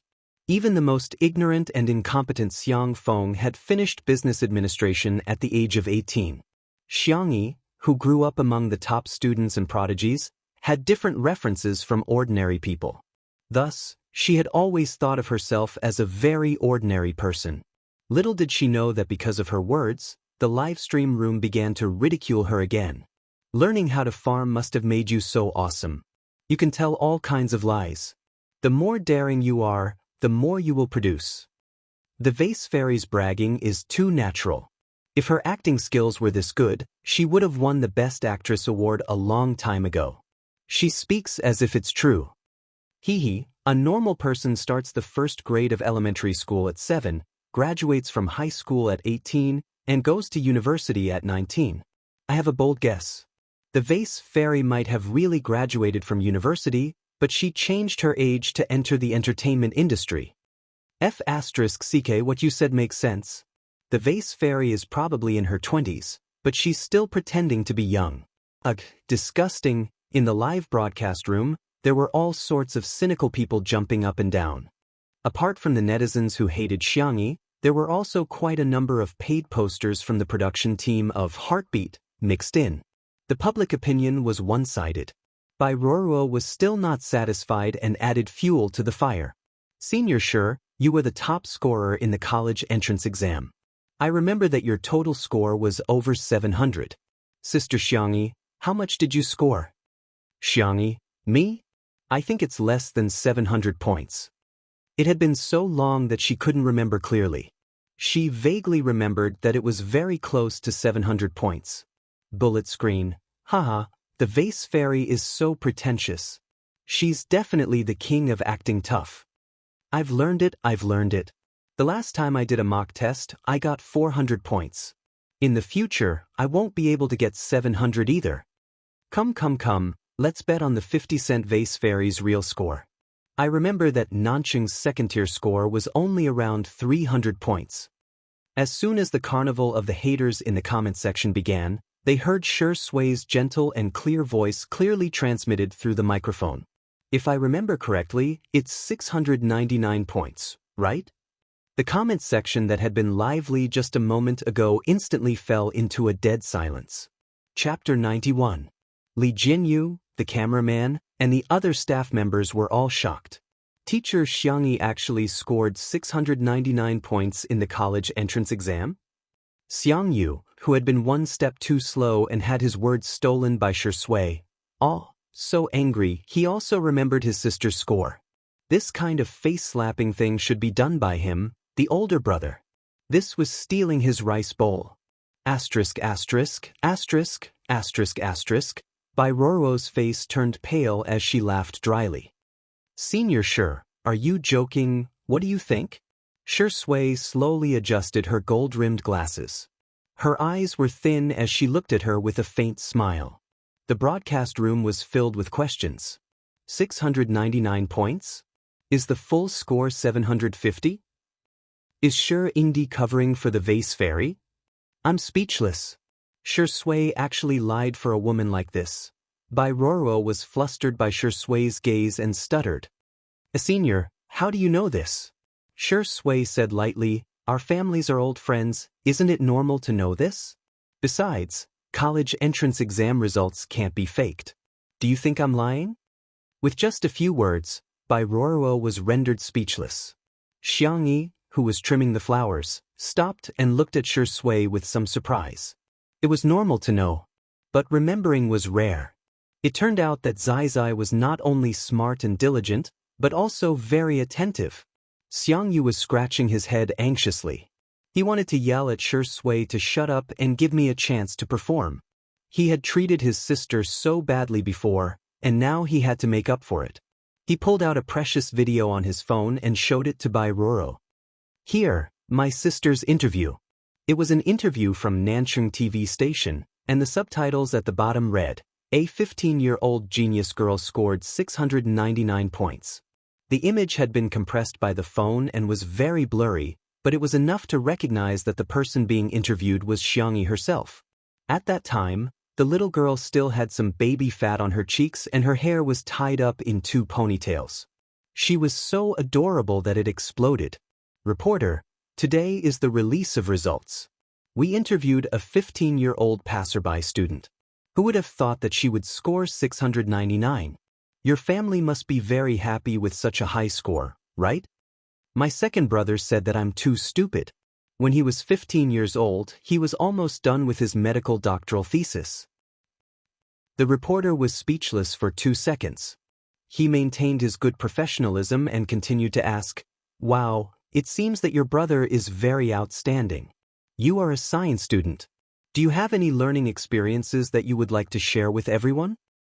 Just read the book twice and do some practice questions." The reporter, "What if you can't do it after watching it twice?" "No." The little girl tilted her head. "Then, let's watch it again?" Reporter, fake smile. JPG, she picked up the milk tea and took a big sip. As she chewed on the pearl, she said gloomily, "My brother only watched it once. Every time I watched it twice, they would laugh at me." Reporter, continue to fake smile. JPG, "Alright, thank you for sharing with us. Let's interview the next passerby." Bai Ruo's eyes widened. She just wanted to lead the netizens to trample on Xianxia, but she didn't expect Xianxia to score so high on the college entrance exam. The broadcast room was once again shaken. Ah Wei is dead. 15-year-old sister E is too. Sweet. Come on. The reporter's expression is my expression in front of the screen. The world of top students is indeed out of reach. Smile? Did Smog just say, "My sister"? The vase fairy is his sister? How is that possible? Chapter 92. No way. It's probably just a slip of the tongue. Smog is a few months older than Xianxia, so it's okay to call her sister. F***CK. I just searched. Guess what Simeo G's real name is? Xianxia. He has the same surname as the vase fairy. Haha, hearing you guys call her the vase fairy all day long, I didn't even realize what her real name was. At the live broadcast, Bai Ruo didn't even think that Smog and Xianxia were siblings. However, she could feel that Shui and Smog were protecting Xianxia. She didn't dare to cause trouble in the open and carefully continued to record. Li Jinyu cued everyone. "Teachers, do you have any plans for the afternoon?" Other variety shows would often be given tasks by the program team, but Two Under One Roof was different. They only gave a general direction, and as for the minor tasks, they were given the highest degree of freedom. To put it simply, the guests could do whatever they wanted. If they didn't want to work, they could just lie down and chat. Bai Ruo had been eyeing the glass greenhouse for a long time. She felt that if she recorded inside, the results would be particularly good. In order to please Xiao Yang, she even went to etiquette class. If she could go to the glass greenhouse to drink afternoon tea and eat small cakes, it would be very elegant. Before she could speak, Xianxia asked Xianxia, "Where are we going?" His tone was slightly uncomfortable. Just now, he had blurted out, "My sister," but now he couldn't call her sister. After all, his sister hadn't called him big brother yet. A man's face was more important than the heavens. Whoever called him first would lose. He must coax his sister and make her willingly follow behind him and call him big brother. Shui also looked at Xianxia. His temperament was gentle and elegant. If Bai Ruo hadn't seen him in a dangerous state without his glasses, she would have thought that he was gentle and easy to talk to, just like the audience. "Xianxia, I'm going to Little Rabbit Farm to help Uncle Wang spray pesticides." Xianxia didn't even think about it. "I'll go with you." Shui chuckled. "Sounds interesting." Bai Ruo was about to vomit blood. Spray pesticides? The moment he heard it, it sounded dirty and unkempt. Who knows how much the netizens despised him? But for the sake of the camera, she couldn't stay alone. She could only pretend to be very happy. I'll go too." The cameraman chased after the guests who were about to shoot, explaining several different but vivid perspectives to the audience in the live broadcast room. The scale of Little Rabbit Farm could not be considered large, but even though it was small, it had all the essentials. Halfway up the hill, there were wild boars and goats, and further down, there was a dairy enclosure. The crop planting area was basically mechanized. There were planters, harvesters, and so on. Artificial intelligence robots were used in the warehouse. It was very convenient for them to tally, pick up, and deliver the goods. Wang Xunli personally came over to give her a few remote controls. Xianxia thanked him in a low voice. Bai Ruoruo cursed Xianxia countless times in her heart. It was such a hot day, she was going to get tanned. She was here to participate in a variety show, not to do farm work. Bai Ruoruo couldn't help but feel aggrieved when she thought of the backward scenes in TV shows where she carried a water bottle and sprayed it everywhere. She pretended to be submissive and weak. Sister Xianxia, where's the spray bottle? There's no need. How can there be no need? It's the kind of bottle that sprays mist when pressed. How can you spray pesticides without that? Bai Ruoruo was secretly delighted. She thought she had caught Xianxia's loophole. Sister Xianxia, you don't study agriculture. How can you not know this? Xianxia looked at her with a complicated expression for a few seconds. Her finger pressed a button on the remote control. Buzz buzz buzz, a cool and brand new drone, carrying a spraying tool, slowly hovered into the air. Bai Ruoruo, it wasn't convenient to cut off the internet at home, so it was a bit late. Good night, I'll update everyone once the internet is fixed. Chapter 93. The netizens in the stream? What the F***CK, high-tech farming. This is a rich, and beautiful game with paywalls, lighting up smoke. Gee, oh my god, this drone costs more than 30,000 yuan. My family owns the land to grow vegetables, but I've been reluctant to buy it. I'm so jealous. Haha, Bai Ruoruo is my source of joy today. Every time I see her jumping around, I get slapped in the face. It's so funny. The drone's blades rotated, and under Xianxia's control, it rose to a suitable height. Do you want to try? Xianxia looked at her brother. Xiangyu felt a little itchy and picked up a remote control. Xianxia quietly taught him how to use it. The two's heads were almost touching, imperceptibly exuding a familiar and intimate posture. Bai Ruoruo's eyes were red with envy as she squeezed forward. Sister Xianxia, I'm ignorant. Teach me too. Xianxia had no interest in her, but she still maintained basic social etiquette and patiently explained the basic operation to her. Shui casually picked a green foxtail and teased Xiao Naofu, who had followed her. Meow meow meow. Xiao Naofu hopped around. Every time it was about to reach it, the foxtail would rise a bit higher. It was so angry that its fur was about to explode, and its pink and white paws slapped Shui's calf. The man chuckled lowly, picked up the angry kitten, held it in one hand, and tossed the foxtail to it to play with. Xiao Naofu snorted and turned its face away, ignoring him. Shui scratched its chin and gently negotiated. Be good, okay? Xiao Naofu then mercifully picked up the foxtail with its paws and began to play with it. In the stream, the vase fairy is poisonous, ignoring our Shui Zai again. Oh, why is this man so good at playing with cats? Sundara kittens are the best. I also want to be hugged and coaxed by Dikak. Want to team up to steal a cat? A kitten that can be sweet and can bark like a dog is a steal. Not long after, another drone appeared in the sky. Xiangyu's operation was successful. Amazing! Xiangyi's eyes curved into crescents. Tisk, what's so difficult about that? It's much easier than playing games, Yu of the Xiang family said in a way that he thought was cool and pretentious. Little did he know that in the eyes of outsiders, he was just an arrogant and childish big boy. Bullet screen. Sameo Gu is really a primary school chicken. Ha! He was clearly nervous just now, but when the drone took to the sky, he also became arrogant. Bai Ruoruo saw how easily the two of them completed the operation and thought it was very simple. She didn't listen carefully just now. After tossing and turning for a long time, the drone still stayed in place, motionless. An idea came to her, and she leaned over to Xiangyu and said meekly, Smog, can you teach me? Although Xiangyu had a fiery temper, he wouldn't flare up for no reason. Out of courtesy, he taught Bai Ruoruo a lesson. In the end, Bai Ruoruo still did not learn it. Tears welled up in her eyes. I'm sorry. Smog, am I too stupid? Bai Ruoruo was showing weakness out of habit. In the past, whenever she showed a pitiful and tearful expression, both men and women would comfort her with a few words. She didn't expect. Xianxia nodded and said something that could be called a universe-level straight man. You actually know you're stupid? Not bad, you're very self-aware. Bai Ruoruo? Are you King praising me or insulting me? In an instant, a uniform bullet screen appeared in the stream. Ha! Chapter 94.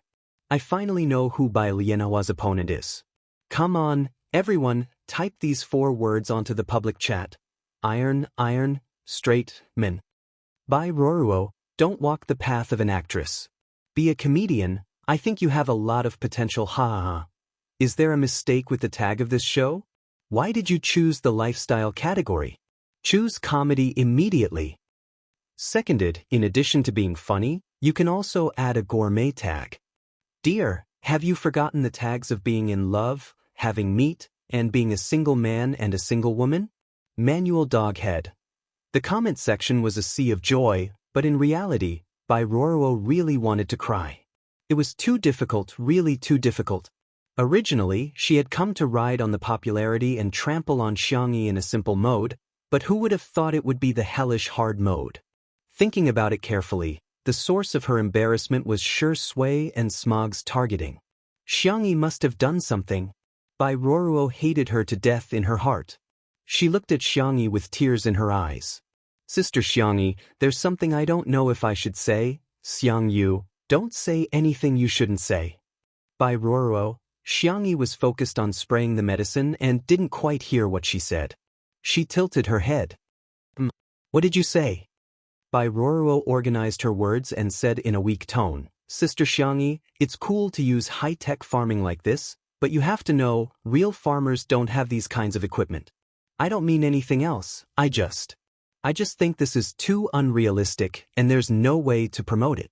Instead of wasting manpower, material, and financial resources, it's better to donate the money directly to the farmers. Hearing this, Xianxia and Shui glanced at each other. Both of them saw indescribable emotions in each other's eyes, but Bai Ruoruo's words were somewhat provocative, and there were quite a few people in the live broadcast room who supported her. That's right, it's a waste of money. How many farmers are still facing the earth and the sky? The vase fairy is really eating minced meat by doing this. Anyway, I really hate the vase fairy's faint sense of superiority. So what if she's rich? What is she without money? Would she know how to farm if she didn't use these mechanized equipment? Of course, there were also people who expressed their confusion. What the hell is this moral kidnapping? Why don't you donate? Did I drink your water or eat your rice? Bai Ruoruo, do you live by the sea? Please, even if this kind of farming method can't be popularized, Sister E is spending her own money. Going to bars and shopping for luxury goods is a hobby. Can't Sister E spend some money on high-tech farming as a hobby? Li Jianyu's heart was in his throat. He frantically gestured to Shui to find a way to save the situation. If it were someone else, there probably wouldn't be such a huge controversy. The main reason was that the impression that Xianxia gave people before was too, If an ordinary person did something wrong, people might tolerate and forgive them. But artists were very special. In this profession, their every move would be infinitely magnified, especially someone like Xianxia who had always been slandered by the entire internet. To exaggerate, even if she were to drink a mouthful of water right now, it would be an unforgivable mistake in the eyes of many people. Shui pinched Xiao Naofu's cheeks. Xiao Naofu was so angry that he hugged and gnawed on his face. His slender fingertips were covered in saliva, but the man didn't look embarrassed at all. He still looked elegant and refined. He avoided the camera and mouthed to Li Jianyu. Trust her. Chapter 95. Li Jianyu was about to go crazy. Daddy sure, why are you giving me chicken soup at a time like this? Teacher Xianxia is a silly girl. How can she deal with a girl like Bai Ruoruo? If he had known earlier, he wouldn't have agreed to let Bai Ruoruo participate in the variety show. At this time, Li Jinyu still hadn't realized that his impression of Xiangyi had completely changed in just a few days. He was even starting to be a little biased. At the center of attention, Xiangyi's expression was calm as she blinked her long eyelashes. "What you said makes sense." Bai Ruoruo was secretly delighted. "Ah, who told you to show off? You still fell in the end." The next second, Xiangyi slowly said, "But you might have misunderstood something. The purpose of Little Rabbit Farm's existence is not only to harvest agricultural products for sale, but also to cooperate with Nancheng's Crop Breeding Research Institute. The purpose is to explore the planting data of excellent seeds in a variety of environments with different production tools." Bai Ruoruo didn't understand what she was saying at all, but she subconsciously argued back. "But other places don't have such good equipment, and they can't afford it. Besides, how can ordinary people tell if a seed is good or not? They don't understand these high and mighty things." As Bai Ruoruo spoke, she inexplicably felt that something was wrong. It was too quiet. Her body stiffened as she realized that Shi Sui and Xiang Yu had no intention of participating in the conversation. It was as if disdain. An invisible panic swept through Bai Ruoruo's body. Had she made a mistake? The girl's gentle and quiet voice gently entered her ears. "Little Rabbit Farm is only a part of the experimental data. Excellent crop seeds will be compared in mountainous areas, plains, sandy areas, and other places with different soils and climates. The country is based on agriculture, and agriculture is based on planting. Only by cultivating excellent seeds can it truly benefit the farmers. With excellent seeds, we can plant them in large quantities and then provide them to the market. Then, even if the environment is harsh and the tools are not advanced enough, we can still have a relatively high yield." The live stream comments. "Although I don't fully understand, I somehow feel that the vase fairy, no, the little vase is quite charming. So it's a collaboration with the Research Institute." Sister Yi's response is too good. "Wu, it's reasonable, gentle, and appropriate. I'm shocked. This is the power of knowledge. No wonder she scored 699 on the college entrance exam. Her logic is so clear." Speaking from the relevant industry, the young lady really isn't messing around. In fact, the application of mechanization and drones in agriculture is the general trend, but there is too little experimental data for reference in the country. Perhaps these explorations of Little Rabbit Farm will become a part of the butterfly effect of China's agriculture in the future. The direction of the discussion immediately changed, and many people changed their views of Xiangyi. Most people's impression of her was rigid, and some were even just following the trend. This change might not be very thorough, but everyone now felt that the little girl gave off a rather comfortable feeling. At the recording studio, Bai Ruoruo's expression was about to collapse. She tried her best to smile. "So that's how it is. Sister Xiangyi, you know a lot. I should learn more from you in the future." After saying a few polite words, she left with the excuse of going to the washroom. "Bitch. Bitch." Bai Ruoruo turned on the tap and cursed in a low voice. After venting, she walked out of the washroom and saw Xiao Naofu, who was catching butterflies nearby. Her eyes flashed with ruthlessness, and she gave the little cat a fierce kick. Xiao Naofu, who was unguarded against humans, was kicked right in the face. It tumbled down the cobblestone steps several times, and the cat was in a bad state. Chapter 96. Xiao Naofu's icy blue cat eyes widened, and it looked dumbfounded. As a newbie system, it was lucky to meet Xiangyi as its host. Xiangyi was undoubtedly the perfect support for the transmigration world. Every time, she would get the highest score and rewards, and it would also level up as if it had cheated. It could be said that Xiao Naofu hadn't experienced much of the evilness of people's hearts, and its mind was almost that of a 2- or 3-year-old kindergarten child. Meow meow.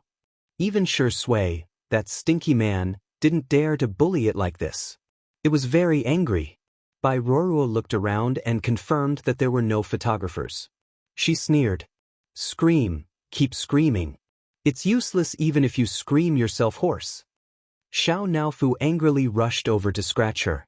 Bai Ruoruo couldn't dodge in time, and several claw marks appeared on her calf. She gritted her teeth. "An ugly cat dares to scratch me? You're as cheap as your owner." Xiao Naofu, meow meow meow. It was so angry, so angry. She actually called such a handsome Hu ugly.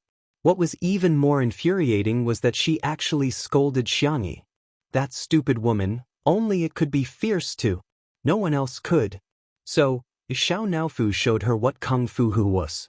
Bai Ruoruo didn't expect the cat to be so fierce. She screamed and quickly fled to where there were people. The moment she saw Xianxia and the others, Bai Ruoruo felt like she had just escaped death. Ooh! Bai Ruoruo ran over crying, immediately attracting everyone's attention. Several photographers also aimed their cameras at her. "Why are you crying? There's a dog chasing you," Xianxia said irritably. He was in the middle of spraying pesticides with his sister and was interrupted by Bai Ruoruo. Of course, his temper wasn't good. Bai Ruoruo grabbed the hem of her skirt. She timidly glanced at Xianxia and quickly looked away. Her attempt to cover up only made it more conspicuous. "Xianxia, what's the matter?" Maybe it was because she had seen too much of Zai Zai's acting skills, but seeing Bai Ruoruo's acting now made her feel awkward. Bai Ruoruo sobbed. "Sister Xianxia, your cat bullied me. I didn't provoke it at all, but it scratched me so many times. I heard it was a stray cat." She was crying like a pear blossom in the rain, and there were several obvious claw marks on her legs, which immediately attracted the sympathy of many netizens in the live broadcast room. "So pitiful being scratched like this. That's why you can't pick up stray cats. Who knows if there are any bacteria or viruses? I'm so annoyed by those who say they want to steal cats. So what if they're cute? Could she make mistakes just because she was cute? Could she scratch people just because she was cute? Previously, Ingdi was also scratched. This kind of bad-tempered wild cat should be sent to euthanasia as soon as possible." Xianxia frowned. "Are you sure that Xiao Naofu scratched you for no reason?" Bai Ruoruo revealed an incredulous expression. "Are you doubting me?" Xianxia said, "I'll take you to treat your wound first. As for the rest, I still need to confirm." She believed that Xiao Naofu would not take the initiative to hurt others. At this moment, Xiao Naofu walked over with graceful cat-like steps, tilting its head innocently. Bai Ruoruo pointed at it. "That's it. It's really it." Xiao Naofu had a frightened look on its face as it bounced behind Xiangyi's back. It used its pink and white paws to poke at Xiangyi as it cried out in an aggrieved and childish voice, "Meow." It was as if they were saying, asterisk, asterisk, degree, asterisk, asterisk, that woman is so scary. She scared me. Bai Ruoruo felt as if she had been struck by lightning. She never would have thought that this cat was even better at pretending to be pitiful than her. Was this a white lotus cat? Chapter 97. Bai Ruoruo bit her lip, and her eyes turned red. Her eyes were filled with tears, and she looked particularly pitiful as if she was about to cry. "It's okay. Sister Xianxia, it's just a cat. I won't argue with it." The bullet screen was filled with comments such as, "Ruoruo is so kind. I feel sorry for my sister," and so on. Enough. He picked up Xiao Naofu and gently rubbed the back of its neck. "I don't believe that Xiao Naofu would scratch you for no reason. Don't slander it." Bai Ruoruo? Seeing that someone was backing him up, Xiao Naofu's cries became even more coquettish. "Meow, meow, meow." Xiangyu's heart instantly ached. The little kitten was so aggrieved. "Baby, don't be afraid. I'm here." The netizens in the livestream room were speechless. Shocking. Smog actually called a cat a little baby? Haha, I'm laughing so hard that the voice-activated lights within a 10-mile radius will flash for me. Although Bai Ruoruo is a bit pitiful, I really want to laugh. Ha! Bai Ruoruo's tears fell down. This time, she was really crying from anger. Why would I lie? Can't my injuries be used as evidence? Xiangyu hesitated. Bai Ruoruo's injury was indeed a claw mark. Meow meow. Xiao Naofu meowed even more softly and sweetly in his arms, its little pink paws timidly clutching Xiangyu's collar. Xiangyu lowered his head and met Xiao Naofu's watery blue eyes. Damn! How much had the kitten been bullied to show such an aggrieved expression? Xiangyu's sense of responsibility arose spontaneously. Such a cute and pitiful Xiao Naofu, from now on he would protect it. Okay, since you mentioned evidence, then show it to prove that Xiao Naofu scratched you. Bai Ruo choked with sobs. I just went to the bathroom. There were no cameras and no one else there. That means there's no evidence. Xiang Yu's eyes were unruly and unruly. Maybe another cat scratched you. There are infinite possibilities. What makes you so sure that it's Xiao Naofu's fault? Bai Ruo still wanted to speak, but she was interrupted by Xiang Yu, who was eager to protect the cat. Even if Xiao Naofu really scratched you, it's possible that you bullied it, and it was forced to fight back. After all, it's so weak, helpless, and pitiful. Bullying you? I think you're the one bullying it. The soft and milky kitten rubbed its furry little head against Xiang Yu's collarbone. It nestled in the man's arms and gave Bai Ruo an innocent and pure expression. It seemed to be saying, "Sister, is something the matter? My brother only has eyes and heart for me, Bai Ruo." She was about to vomit blood. In the past, she was the only one who pretended to be pitiful. Why was it the other way around today? Anger caused her to gradually lose her reason, and Bai Ruo's emotions were on the verge of collapse. It's pretending. Can't you see that it's pretending? This cat was a white lotus, a green tea bitch. How is it pitiful? It's obviously ferocious. The next second, Xiang Yu covered Xiao Naofu's ears and raged, "Can't you talk nicely? Why are you scolding it?" Bai Ruo looked like she had eaten a fly. At this moment, Xiang Yi's calm and gentle voice sounded. "There are no cameras, but there are surveillance cameras on the farm. I can go and pull them up to see what's going on." What? There were surveillance cameras? Bai Ruo was dumbfounded and wished she could faint on the spot. Chapter 98. Her plan was that Xiao Naofu couldn't speak, so she could distort the truth. But she didn't expect this cat to fight and pretend to be pitiful. It was simply a drama queen. What was even more unexpected was that there were surveillance cameras on a broken farm. If the netizens found out that she kicked Xiao Naofu first, Bai Ruo trembled and began to feel afraid. There's no need for that. My injury isn't that serious," Bai Ruo said stiffly. Seeing her reaction, Xiang Yi guessed that there must be something fishy. The girl's expression didn't change as she stared at her with bright eyes. "How can that be? This is my family's farm. Everyone who comes is a guest. How can I let a guest be hurt and wronged?" Xiang Yu hugged Xiao Naofu and shook it as if coaxing a baby to sleep. "Check the surveillance cameras. Check it now." Shui lowered her eyelids as a faint smile appeared in her eyes. The little rabbit was quite smart and hit the nail on the head. Bai Ruo's face turned pale. How did things turn out like this? The air seemed to freeze as Bai Ruo felt a burst of suffocation. The comments in the stream, "Oh my God, I can feel Bai Ruo's embarrassment even through the screen. Why aren't the people who sympathized with her saying anything?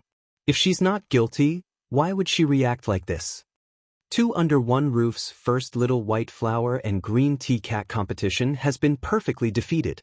Winner, Xiao Nao. At the critical moment, Li Jianyu couldn't stand it anymore and tried to smooth things over. "Bai Ruo, did you get a heat stroke? How about I send you back to drink some Huaxiang Jingqi water first?" Bai Ruo walked down the ladder and weakly said to the camera, "I do feel a little dizzy." Li Jianyu arranged for the staff to send her back. After the live broadcast of spraying pesticides, everyone returned home. Xiang Yi took out the cold-brewed tea she had prepared in advance from the fridge. The method of making it was very simple. Soak the oolong tea in mineral water and put it in the fridge. She also pickled white peach jam, poured a cup of cold-brewed tea, and stirred it evenly. It didn't have the bitter taste of tea leaves, only a faint tea fragrance mixed with sweet jam. It tasted many times better than the drinks outside. Xiang Yu gulped down a glass of wine and poured himself another. "Drink slowly," Xiang Yi reminded him in a low voice. "This is very cold." Whoosh, Xiang Yu's ears twitched, and he gripped his cup tightly in excitement. "My sister cares about me." He forced himself to remain calm and said coldly, "Women are so long-winded." Xiang Yi, this was definitely fourth brother's childish style. She looked at the time. It was almost dinner time. Xiang Yi asked, "Are we having poached fish fillets tonight?" "Doesn't matter." "Egg fried rice." "I already said it doesn't matter." Having said that, Xiang Yu's heart was already blooming with joy. Sister good. By the way, where's Senior Shi? Xiang Yi was about to ask her Zai what she wanted to eat. Brother Shi? I think he went back to his room. Xiang Yi didn't think much of it and went to knock on his door. Senior, what do you want to eat for dinner? Creak. The door was quickly pulled open. However, the scene in front of her made her freeze in place. Shi Sui had probably just taken a shower, as he was only wearing a pair of black casual pants. He was drying his hair with a towel in one hand. The water droplets slid down to his clear Adam's apple, then to his defined abdominal muscles, and his sinuous Apollo's belt. Everything was visible at a glance. Xiangyi? The netizens in the live stream instantly went crazy. Oh, Brother Shi, you don't treat us as outsiders. Chapter 99. Ahem. Xiangyi coughed in shock. She immediately turned around and blocked the cameraman's camera for Shi Sui. You didn't manage to capture it, did you? Li Jinyu held back his laughter. Yes, I did. It was just a few seconds, the netizens probably couldn't see it, right? The girl closed her eyes in despair, feeling extremely vexed. Little did she know that the man was putting on his shirt before opening the door. When he heard her voice, the corners of his lips curled up slightly and he casually threw his shirt aside. The comments in the live stream. Xiang-yi, we saw everything. Well done, little vase. Keep up the good work next time. I really get the charm of a mature man. His waist and abs? They're really not something that little fresh meat can compare to. Why don't we turn off the live stream for a while and let the teachers rest? Li Jinyu saw that the girl's ears were so red that they were about to bleed. He was worried that the netizens would spout nonsense again if the live stream continued. TSK, but Daddy Shi's figure is really so tempting. Amidst the wailing of the netizens, the live stream equipment was turned off. The staff also went to rest. Senior, I'm sorry, I didn't mean to. Xiangyi explained softly, so nervous that she didn't know where to put her hands. She pinched her fingers and rubbed the corner of her shirt. I just came to ask you what you want to eat. Oh, I see. The man dragged his words lazily and chuckled. His voice was low and hoarse. Can I order whatever I want? Xiangyi, yes. She wanted to make up for it, but when she heard Shi Sui's words, she wished she could arrange a Manchu Han imperial banquet for him. Tutu? Huh. As he wished, he saw the girl's milky white ears dyed with an even brighter shade of crimson. The smile in Shi Sui's eyes deepened and he named a list of dishes. Spicy rabbit head? Cold rabbit? Rabbit stew? Can you make it? Xiangyi, I can, but... Senior, you can't eat spicy food, right? Shi Sui raised his eyebrows and said, I can. Oh, then let's eat the rabbit cold. We won't be able to finish it if you make too much. I'll make a mild spicy one and a spicy one. After saying that, Xiangyi couldn't wait to go to the kitchen, but a large hand grabbed her collar. Subconsciously, Xiangyi almost wanted to throw her over her shoulder. But when she realized that it was Shi Sui, she stopped and turned around in confusion. In a split second, she met Shi Sui's deep eyes, which seemed to be smiling yet not smiling. The man's hair was all pulled back, and his eyebrows and eyes were even more prominent. He had beautiful peach blossom eyes, and his eyelashes were even longer than a girl's. When he smiled, he looked affectionate and seductive. Xiangyi tried her best not to look below his collarbone, but there was a huge difference in height between them. She could only raise her small face and bite her lip nervously. You dropped your microphone. Shi Sui's voice was gentle, almost imperceptible. His slender fingers set up the microphone for Xiangyi, and he also carefully tidied up the messy wires for her. The two of them were so close that Xiangyi could even feel the moisture on his body. It was inexplicably stuffy. She looked away and even began to avoid looking at him. Thank you. You're welcome. Then I'll go and cook. Xiangyi felt that it was more polite to look at his face when greeting him. She turned her small face, but Shi Sui had lowered his head. As she moved, her lips gently brushed against his thin and obvious collarbone. The girl's body froze. A messy and unexpected ambiguity spread.